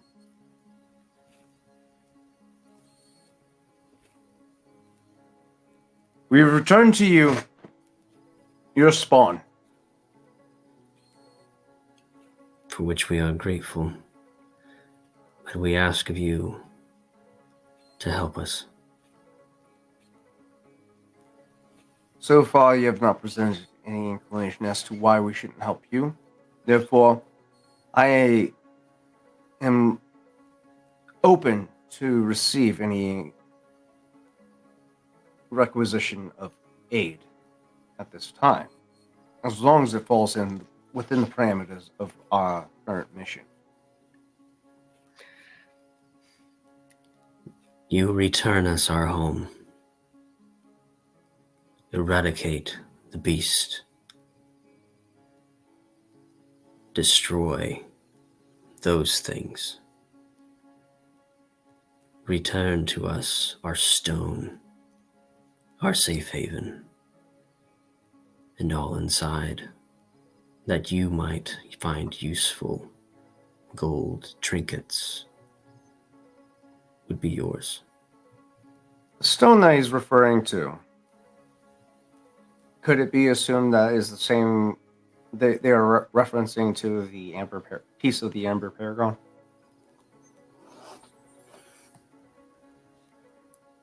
What they just are based off of surface detail. Surface detail. They've talked about cold, warm, dark hallways. Right. Underground.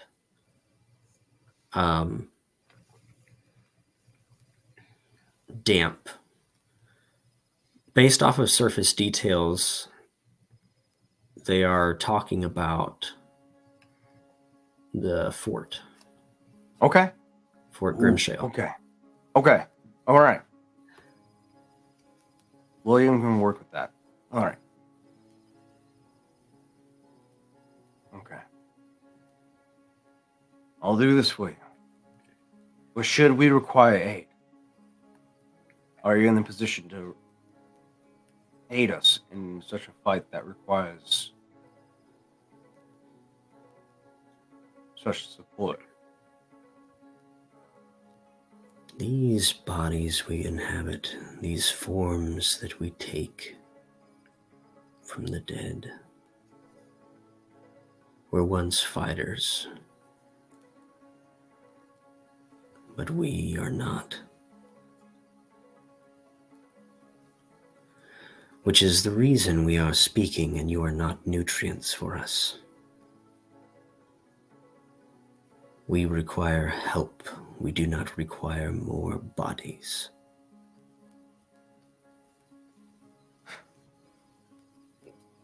Grendel is going to turn and she goes, "Will you excuse us for a moment?" And she is going to grab William by the shoulder and yoink him back for a conversation. Does she end up with just a shoulder? Question: does William resist? No, not at all.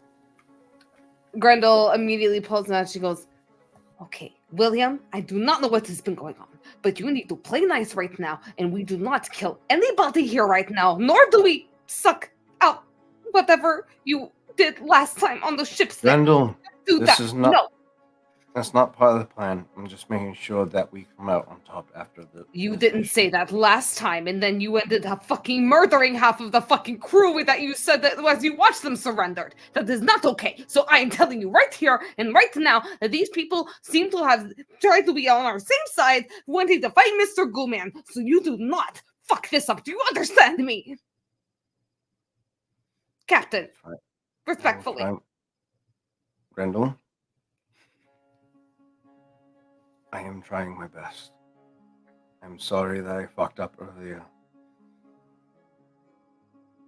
But my plan is not to screw over this Myconid colony. I am trying to ensure that you and the rest of my friends are safe. Xenia, you, Ogna. We have a place to come back to after we finish our mission here. Otherwise, our mission is lost if we don't have some place to come back to. Grendel grabs William by the coat. It's not aggressively, but she pulls him close, literally just face to face. She goes, "You listen to me.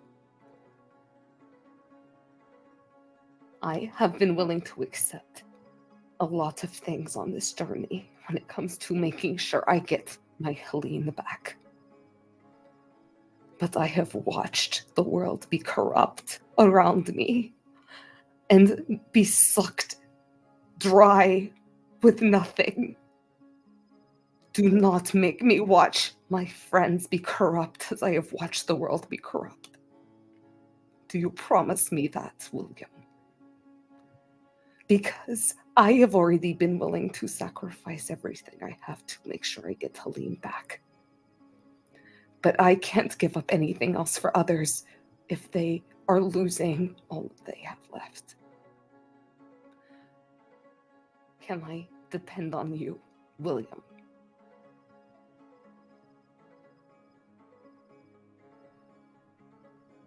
In this moment, you have found William in a very compromised state.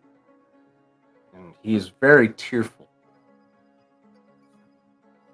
Grendel is stone cold. You've never seen her this serious before. And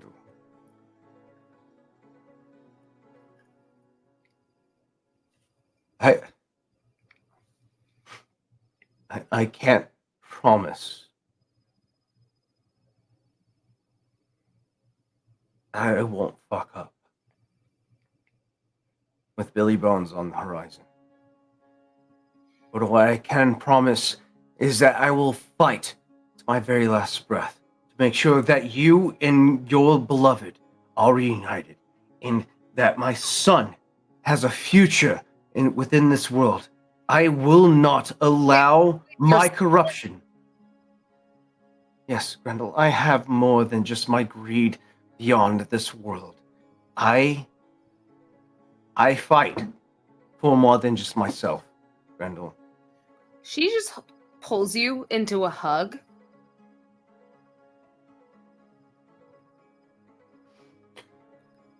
I promise, I forgive Grendel, you.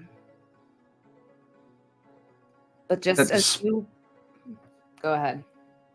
I promise to you, Grendel, that despite my flaws,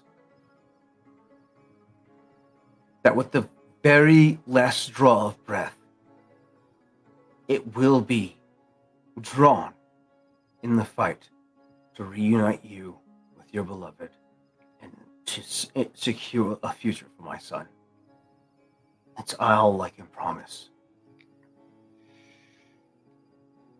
Grendel is just hugging him. His legs may or may not be dangling. And she goes, I forgive you, William. But when it comes to those that we care about, I do not expect anybody to make promises that I have been meant to keep myself. For I do not depend on others to keep the promises I decide to keep for me. You keep your promises, and I keep mine. The only thing that we both decide now is we make sure we keep each other in check so we may see the ones we love again. Can you make me that promise at least, William? I can if you can keep my crew from mentioning the name of Billy Bones. I do not know who this Billy Bones is, but if he is a meanie butt, I will kick his butt and I will make him go Betty Buys. Billy Bones will go Betty Buys. Imagine me with a very strong propensity for murder. You mean how you were yesterday? What you experienced yesterday, yes, that was Billy Bones. That is why I did not recognize you. That's why I don't remember what happened. Why does this Billy Bones stay within you? Do I need to beat him out of you? Do I need to shake him out of you? Is Billy, where are you? Grendel, that is a discussion for another time. For now, we have a mission at hand. Okay. And you see her just straighten out her dress, and she goes, "Okay, all right. So we. Okay. So William and I have talked, and William, what did we decide? We push forward. The Myconids, we will aid you in your requisition to resecure your fortress deeper within the island of. But you will aid us in locating. Should you agree?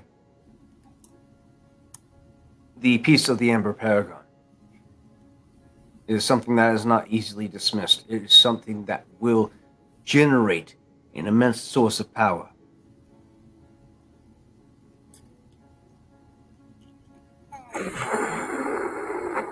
You see Morgoth's mushrooms peel off of one side of his face.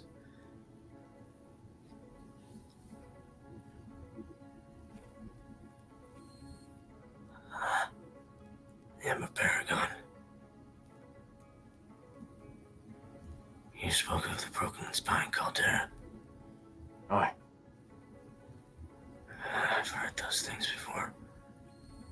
We follow the footsteps of Lord Calibrand. He's been here before. Calibrand. Paragon. Notes. Books in a crate. Maps. In the fort. In the upper room.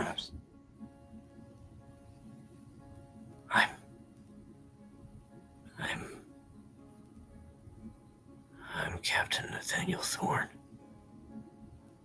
First Regiment of the Sovereign Magisterium. Commodore of the Fort. Grenashale.